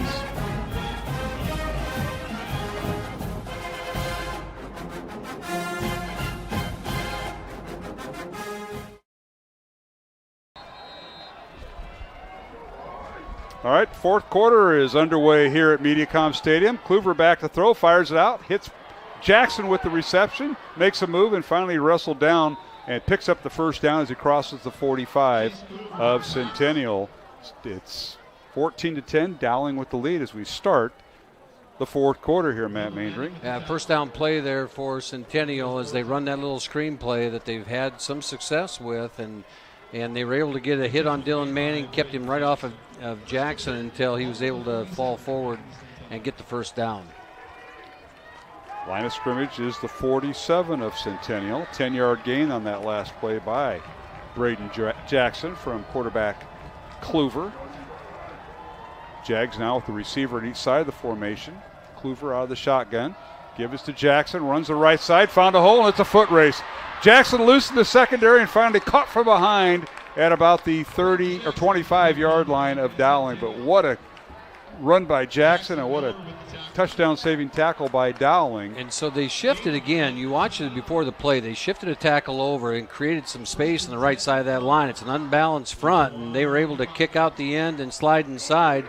And you can see Dylan Manning didn't quite get to it. And fortunately for the Maroons, Jackson Miller was able to chase it down, prevent a touchdown, and gives the Dowling defense another shot.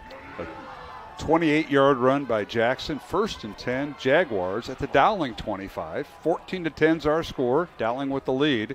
And now Kluver on a little run-pass option, keeps the football. He faked it to one of his fullbacks who hasn't played much tonight and picked up some yardage inside the 20 down to the 19, a gain of 6. Yeah, Braden Jackson without on that play and catching some air, and I believe that was, I don't know if that was AJ number 28. I couldn't tell which player that was that's in the backfield right now for Centennial.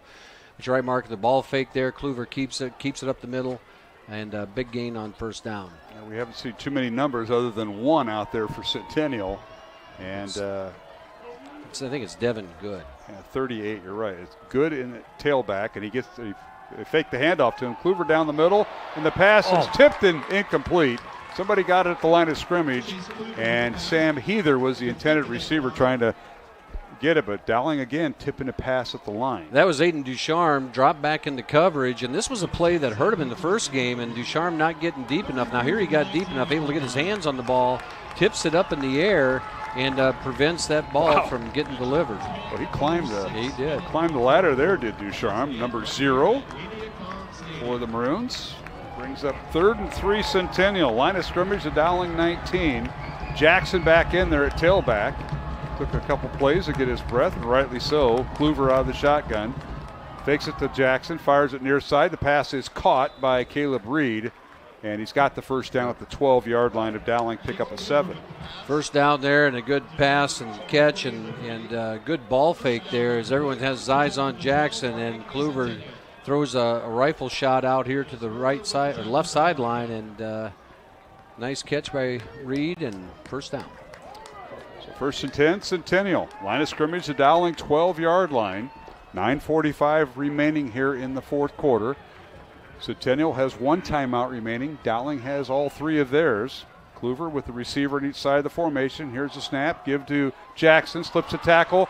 Angling towards the end zone. He's hit and dropped at the 1-yard line. He split the 2 Dowling defenders and picked up 11, and it's 1st and goal, Centennial at the 1. And nice run there as they sealed off everything inside. Ian Middleton's got leverage, and he gets washed down by Sam Heather and creates some space, and then it's just Braden Jackson doing what he does to get down to the goal line. So 1st and goal, Centennial at the Dowling 1. Handoff Jackson, and he stood up. And they call some motion. They stopped the play. Yeah, pre-snap flag. So this will be a redo after the penalty. We'll see here. Offside Dowling. So that'll be half the distance to the goal. Puts the ball at about the 6-inch line. So that'll cuts it in half and turns a yard into a half a yard. That's right. So Centennial will bring in their play. First and goal, Centennial. This drive started back at the Centennial 35-yard line. And now you're just going to have this massive humanity at the goal line here. This will be the 8th play of the Centennial drive, and they snap it, and they get it. Kluver, the quarterback sneak, and no signal yet. Official linesmen come in and mark him short. I don't think he made it in. And from the 6-inch lane down to the 3rd of that. Yeah.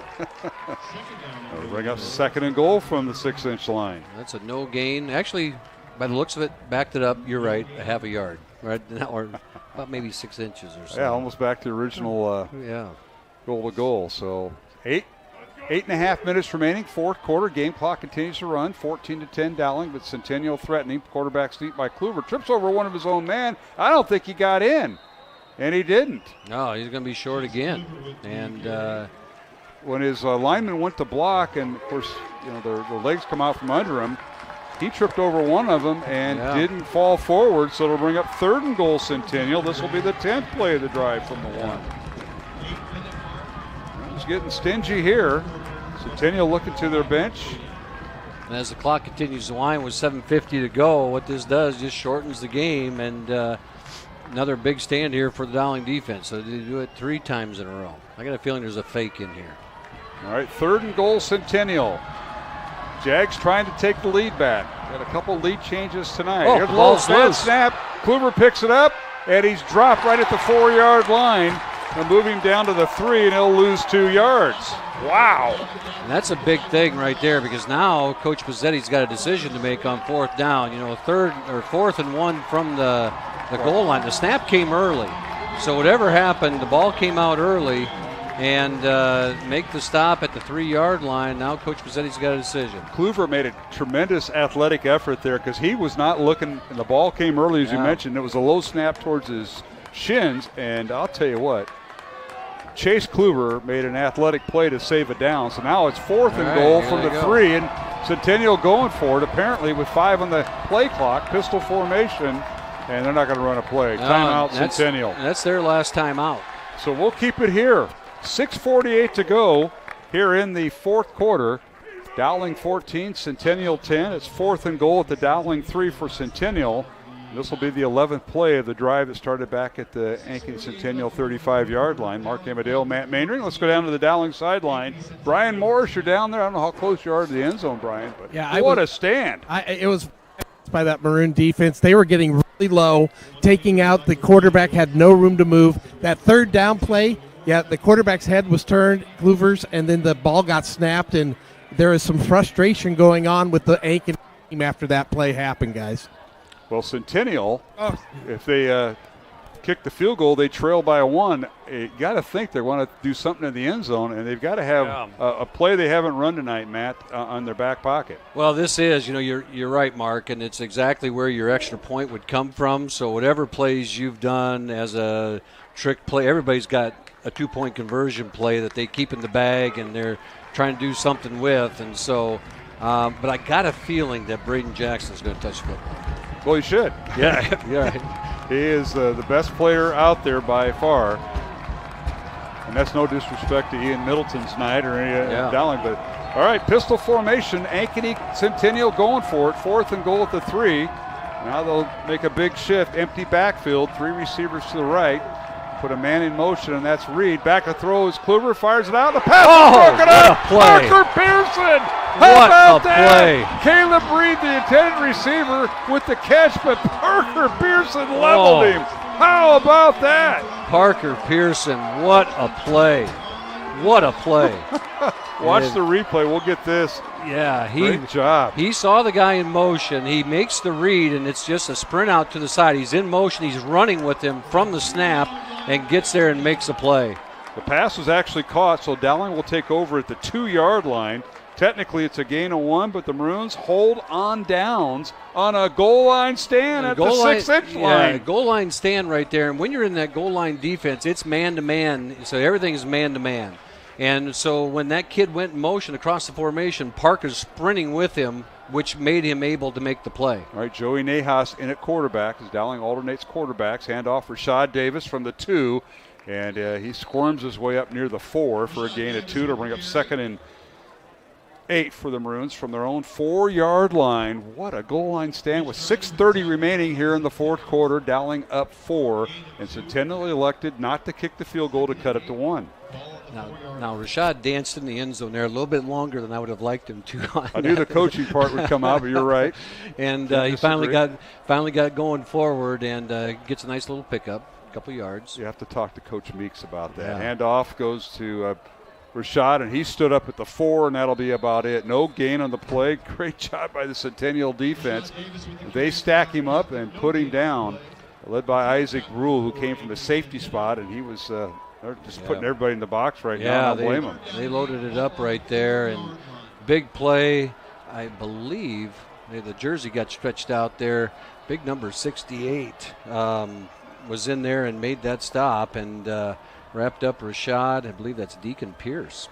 So Centennial out of timeouts. Sorry, that can't be right. Game clock at 5.5 minutes left to go in the fourth quarter. And it's 3rd and long. Handoff Rashad Davis tries to go left. Now goes right, and he's drugged down at the line of scrimmage for no gain. And Dowling will punt deep in their own territory. They're going to give him progress to the 5.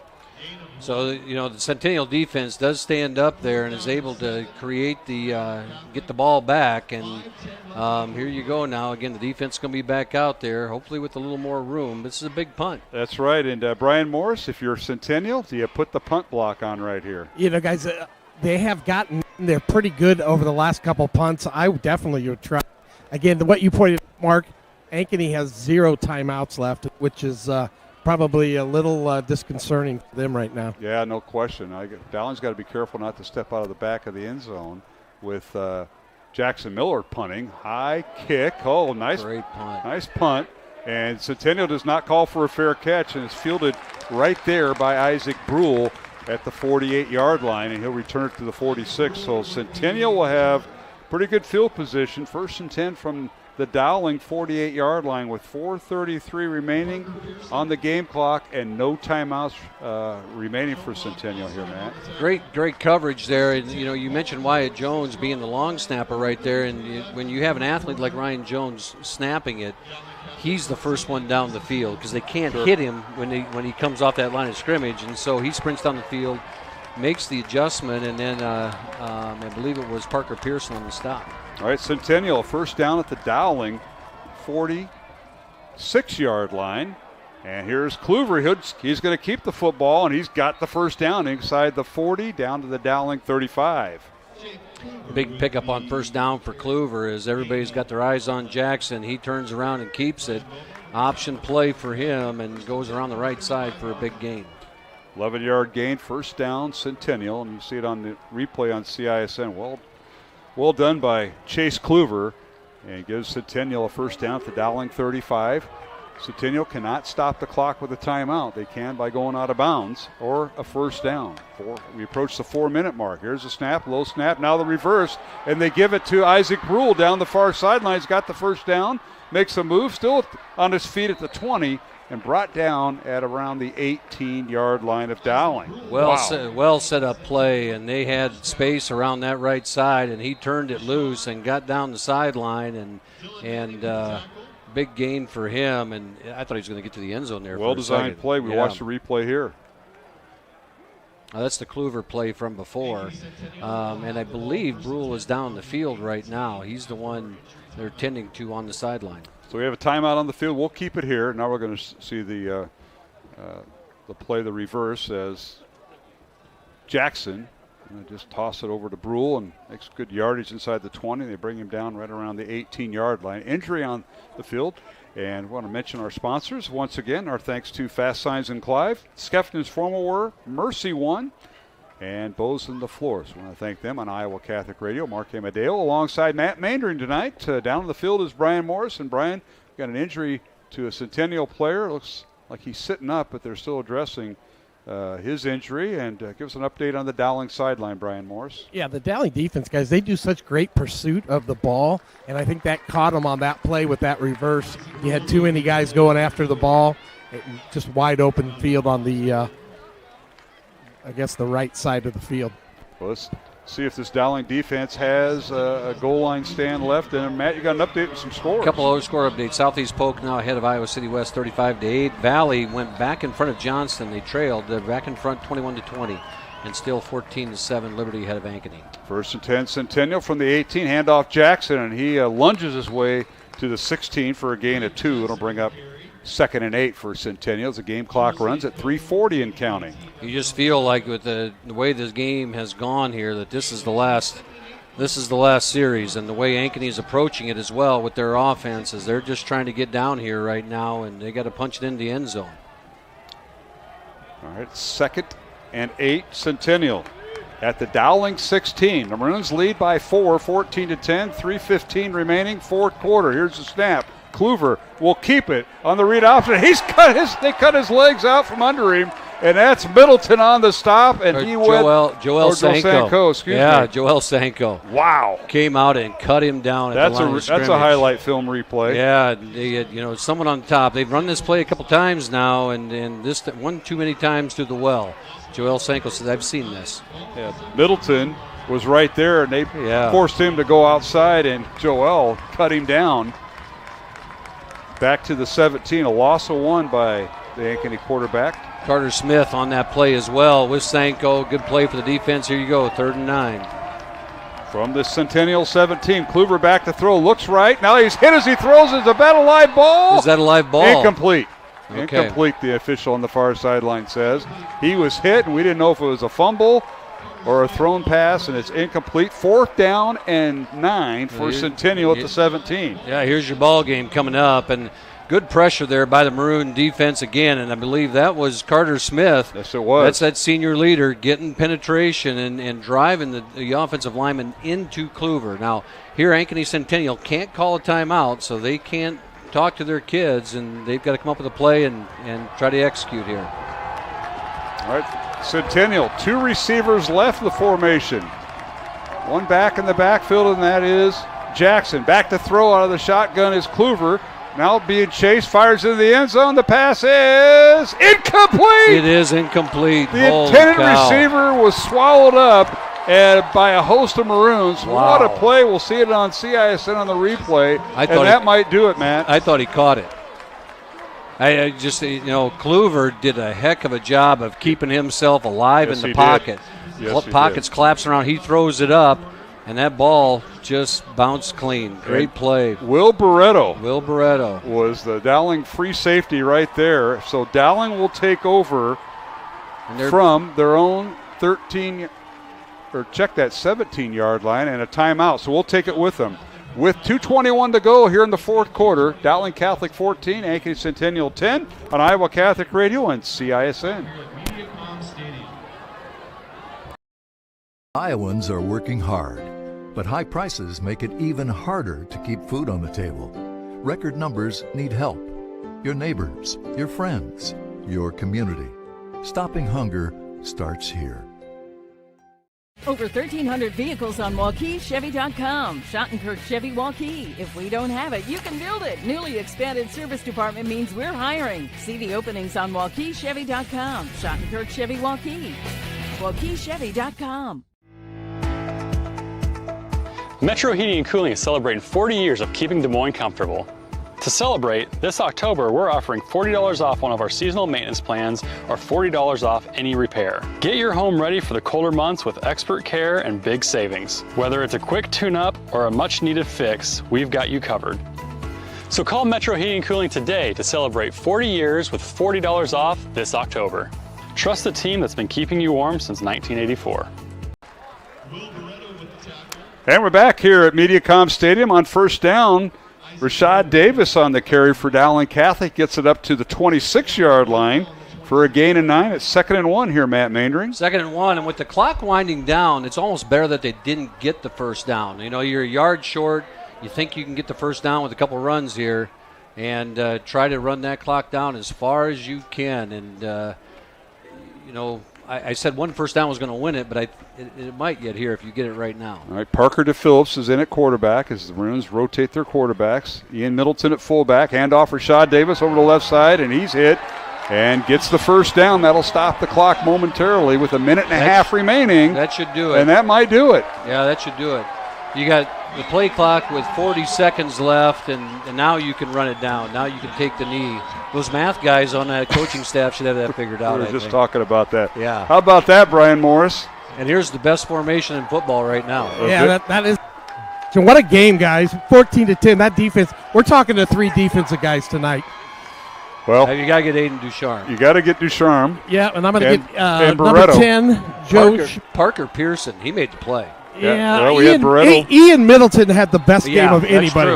That's true. Ian Middleton was a man among boys out there. No question about it. And Dowling takes a knee. DePhillips will take the victory sack, if you will.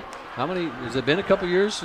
It's travel back to Cedar Falls. I lost my spot up there. I know that. We haven't been back there in a while since before COVID, but we're going back. Dowling is going to punch their ticket to the semifinals after one more snap, 2nd and 15 from the Maroon 30 or 26-yard line, and that'll do it. Dowling has knocked off Centennial for the second time this year. And what a series between these two. The Maroons lead the series now 8-2, and the Maroons have won 4 in a row with a 14-10 victory over head coach Jerry and Ryan Pezzetti, Ankeny Centennial Jaguars. Jags will finish their season with a record of 8-3 and 2 of their losses to Dowling, while the Maroons move on to the semifinals with a record of 10-1, and they'll be in the Unidome. And, of course, tomorrow morning, 10 o'clock, they'll reseed everything, and we'll find out the opponents. But you kind of guess. And, Matt, I know you got scores coming up, but congratulations to head coach Tom Wilson and the Dowling Catholic Maroons. They punched their ticket to the 5A semifinals next Friday at the Unidome in Cedar Falls. We're going to take a 2-minute break along our network lines, the CISN crew and Iowa Catholic Radio. Mark Hamadale, Matt Maindring, and Brian Morris tonight. Our final, Dowling Catholic 14, Ankeny Centennial 10. Back in 2 minutes with our post-game show here on the Iowa Catholic Radio Network and CISN. Metro Heating and Cooling is celebrating 40 years of keeping Des Moines comfortable. To celebrate, this October we're offering $40 off one of our seasonal maintenance plans or $40 off any repair. Get your home ready for the colder months with expert care and big savings. Whether it's a quick tune-up or a much-needed fix, we've got you covered. So call Metro Heating and Cooling today to celebrate 40 years with $40 off this October. Trust the team that's been keeping you warm since 1984. Free Godfather's Pizza begins with the download. Order through my new online ordering app and start earning free pizza and sides. It's easy. Download the Godfather's Pizza online ordering app today. Do it. Over 1,300 vehicles on WaukeeChevy.com. Schottenkirk Chevy Waukee. If we don't have it, you can build it. Newly expanded service department means we're hiring. See the openings on WaukeeChevy.com. Schottenkirk Chevy Waukee. WaukeeChevy.com. Western lets your UTV power through the storm. The Impact V Plow and Impact Straight Blade, with the features the pros demand, custom tailored for your UTV. And to keep your work top-notch, rely on the Tornado UTV Hopper Spreader. Now that's a job well done. Western, more jobs done faster. Visit Truck Equipment Inc. today at truckequipmentinc.com. DeArmond CDJR Knoxville with these outstanding offers. New Grand Cherokee 4xe Trailhawk with up to $13,000 off. New Dodge Hornet RT also up to $13,000 off. New Jeep Gladiator Sports receive 14% off MSRP. And new 2024 Ram 1500 Bighorns with over $10,000 off. And we want your trade. Receive $300 to $500 more or we will buy it from you. Incredible savings at DeArmond Automotive Knoxville.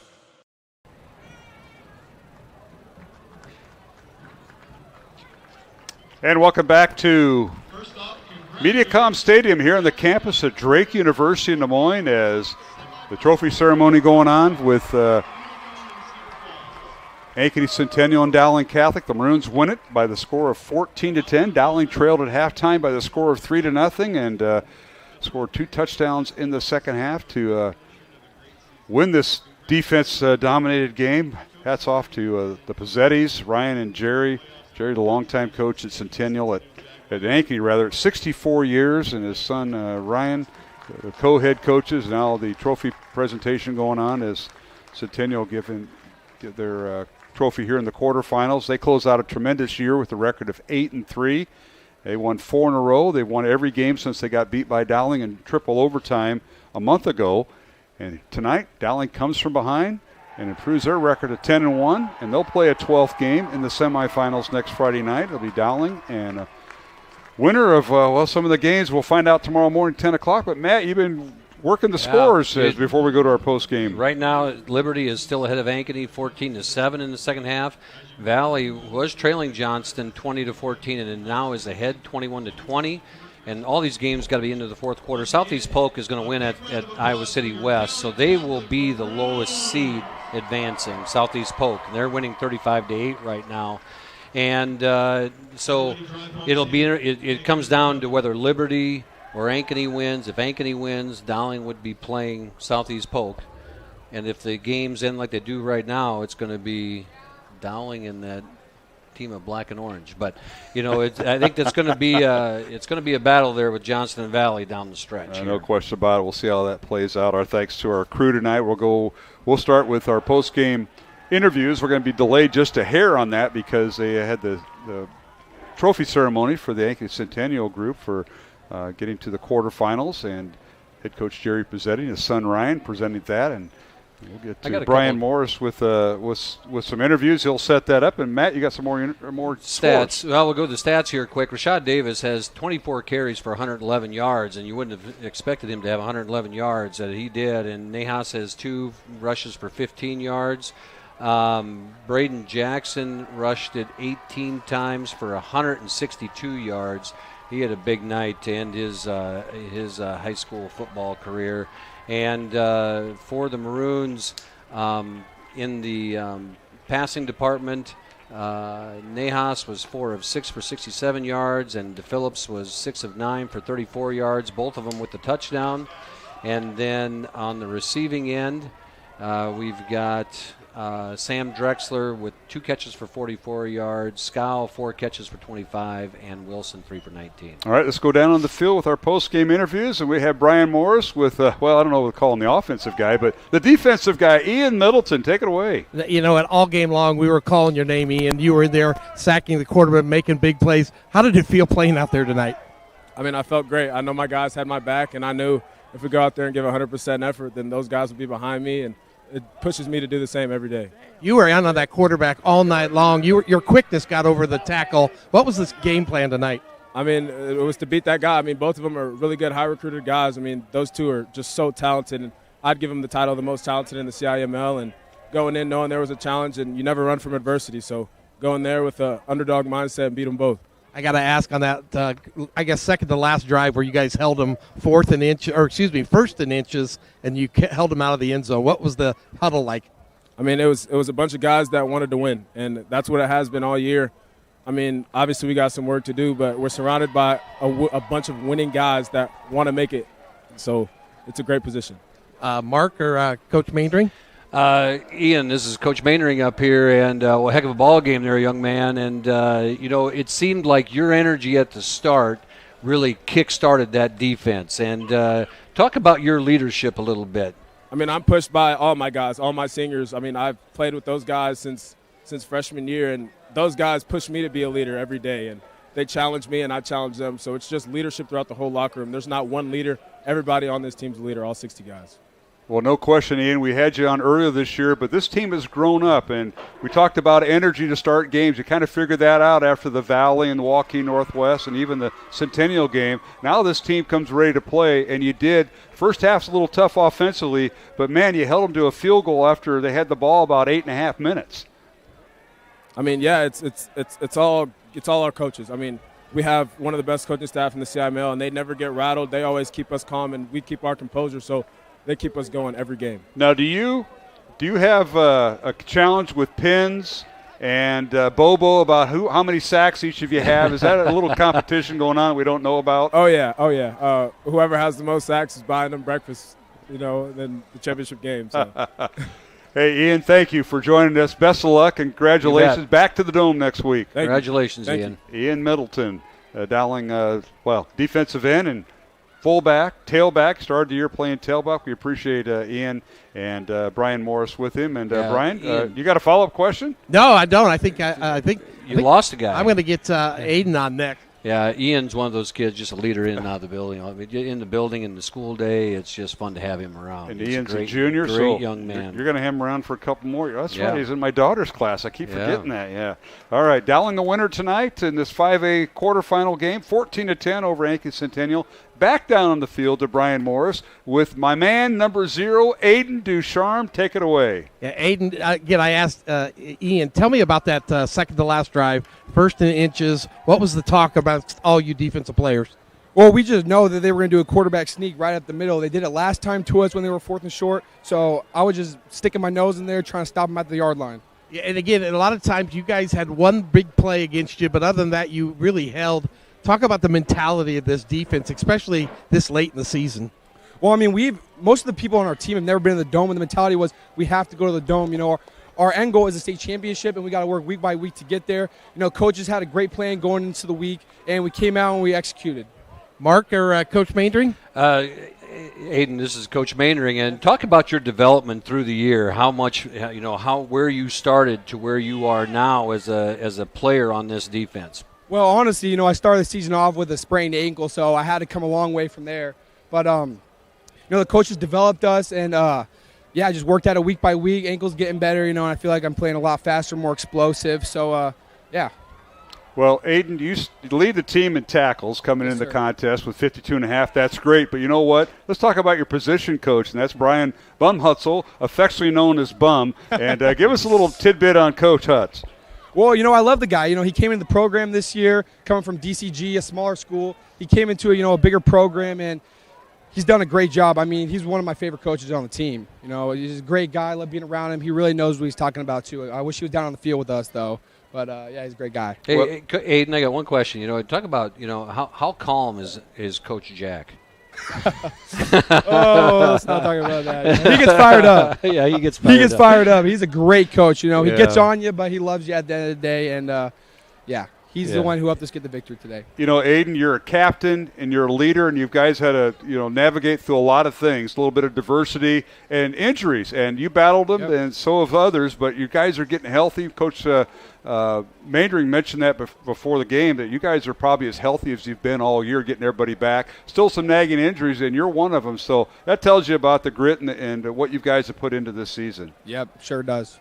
Sure does. All right. Well, congratulations, and we'll see you at the Dome next Friday. So Congratulations, Aiden.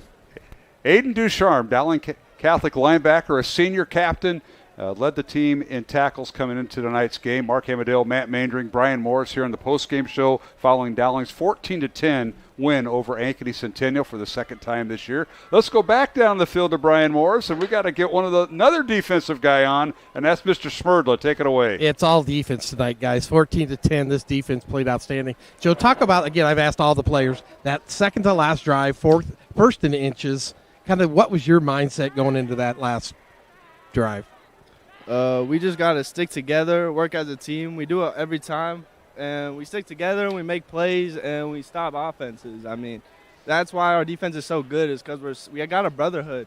We all stick together, and, we can go on the sideline and just talk through everything. There's no, we start fighting, and we just break it up, and we're all good. What was the game plan tonight? It looked like you got a lot more pressure on Kluver, their quarterback, tonight. We played a lot more man and, focused more on the run game, and kind of left our corners out to dry, and you can see that in the game. Well, again, you guys did fabulous work on that. Coach Maindring or Mark? Joe, this is Coach Maindring. Talk about that last play at the 1 yard line. I'm assuming, you in your goal line defense, everybody's locked up, and talk about, your alignment and everything on that play. Man, our D lineman got pressure and was able to get to the quarterback and force a throw, which is they're just so great at that. I mean, it's all our D linemen really, and our DBs were able to make a play, and I mean that's just what our defense does. Well, Joe, you guys had a tough task tonight corralling Braden Jackson. He had over 1,200 yards coming in. He had one big carry for a big touchdown, but you guys really kept him corralled and in front of you. And talk about that part of the game plan with Coach Jack and your defensive coaches. Props to him. He's a really great running back, and we really had a game plan over him. He was our biggest threat, and we really just focused on the run game, like I said, and it seemed to work out. Just a little miscommunication on the coverage, which led to that touchdown, but we can fix that in film tomorrow morning. All right, well, Joe Smerdla, you're going to the Unidome next Friday night on your senior year. Congratulations, and what a job. Thank you, sir. All right. Yeah, great job tonight, Joe. Joe Smerdla, Dowling Catholic defensive cornerback, after the Dowling win tonight as the Maroons advance to the semifinals next Friday with a 14-10 win over Ankeny Centennial. Let's go back on the field. Brian Morris has head coach Tom Wilson. Coach, again, congratulations on getting back to the Dome. That defensive stand there in the last quarter, just unbelievable for that defense. Phenomenal. The defensive line, linebackers really held them out the first three plays of that sequence.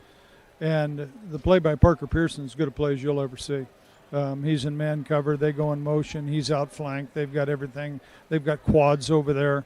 And he goes flying across the field and makes the tackle on the one. Absolutely unbelievable. And again, the defense, I thought, did a great job all night long. One long play, but other than that, they really didn't, bend much at all night. They didn't. As you mentioned, the big play, they had a big pass play early. It was a broken coverage. We're down 3-0 at the half, and we hadn't done a lick offensively, finishing anything. And fortunately, we were able to get some things going, a couple touchdown passes to Trey, and a phenomenal play by Sammy Drexler. It was in that first drive or the second drive, you had a third down, a nice call to Rashad Davis to keep the drive going, which again led to another touchdown. That's something we'd schemed up all week, to be honest with you. I really didn't plan on running on third down. It was about 3rd and 8. I thought it was a 5 or 6 yard play, but Shad can make people miss, and he did, and we got the first down there. Yeah, that was a big play as well. Talk about this season, Coach, a little bit again. One defeat, very close games all year long. It just goes to show just great football here in Central Iowa. Oh, it is. There's an awful lot of good teams and an awful lot of good coaches, and I'm as proud of this team as I've been in a long, long time. If you'd have told me this in June, I'd have said you're crazy. But our kids just kept working and getting better, and kept believing in each other, and I think that's the big thing. And they enjoy playing together, and honestly, there's no quit in them. And they've earned the right to go to the Unidome, and we'll have a great opponent. We've played a lot of them this year, and we'll just see what happens. Mark or Matt? Tom, hey, first of all, congratulations on getting back there. And it is something that's hard to believe. Is we had some conversations going into the season, to think that you're at this point right now. Talk about the physicality that you played with tonight, because I thought this was as physical of a game that we've played this year. Yeah, I think it started a little bit last week too, and then all the way tonight. And I think Centennial's style of play lends itself to that. They're really good up front, and if you're not physical, you're going to get run out of the stadium. And our kids showed an awful lot of fight. This is a game that somebody like Dylan Manning lives for, and to where he can play in between the tackles. And I thought he and Ducharme were very good all night. The one pass breakup by Ducharme was fantastic because the kid was open. But then Joel making the play, a lot of plays. It showed that this is a team, and I know as a coach, that's what you're consistently trying to build. This group of young men has really gelled together as a team. They have, and you can go through the locker room. You can't tell who's a freshman or who's a senior, and the fact that I'm even talking about freshmen is somewhat remarkable. But we do have them, and those sophomores, and they're 11 games in now, so they're almost a year older by now. Yeah. Tom, one thing I'm going to bring up is I know the first half, not a lot of scoring, but your defense was out there for 8.5 minutes on that 15-play drive by Centennial. They settled for a field goal, and that kind of set the stage for defensively in the second half because they know what they could do. And that first and goal at the 6-inch line said a lot about the character of that defense and those guys that are over there. It does, and it says a lot about the leadership of the kids, but the other thing that I will say, it says an awful lot about the leadership of those defensive coaches, because to know those guys, there's a lot of fight in those guys too, and no quit, and that rubs off on our kids, and that's the way they played. Is the road through Cedar Falls go through Dike anymore, or are you still going to go up by AP or Pollock territory or wherever? Well, I'm probably going to call my friends at Dike New Hartford and see if I can't get in the gym. Wow, you're going to go back to that, huh? Yep. Okay. Well, just a score update for you, Tom. Liberty did beat the Ankeny 21-13. Last score that we got out of Valley is Valley just pulled ahead again of Johnson 38-35, and Southeast Polk drilled Iowa City West. Yep, so it's going to be the winner of Johnston Valley, and there we go. There we go. Tom, thanks for joining us. Congratulations on the win, and thanks for visiting with us all year. All right, thank you. All right, Tom Wilson with Brian Morris on the Dowling sideline on our post-game show as we wrap things up on the CISN side. Now, let's get this clear. Iowa Catholic Radio, and Roman, you're back there. We're going to stay on the air. We just got to say goodbye to our CISN listeners because they want to get packed up and going. And our thanks to them all season long.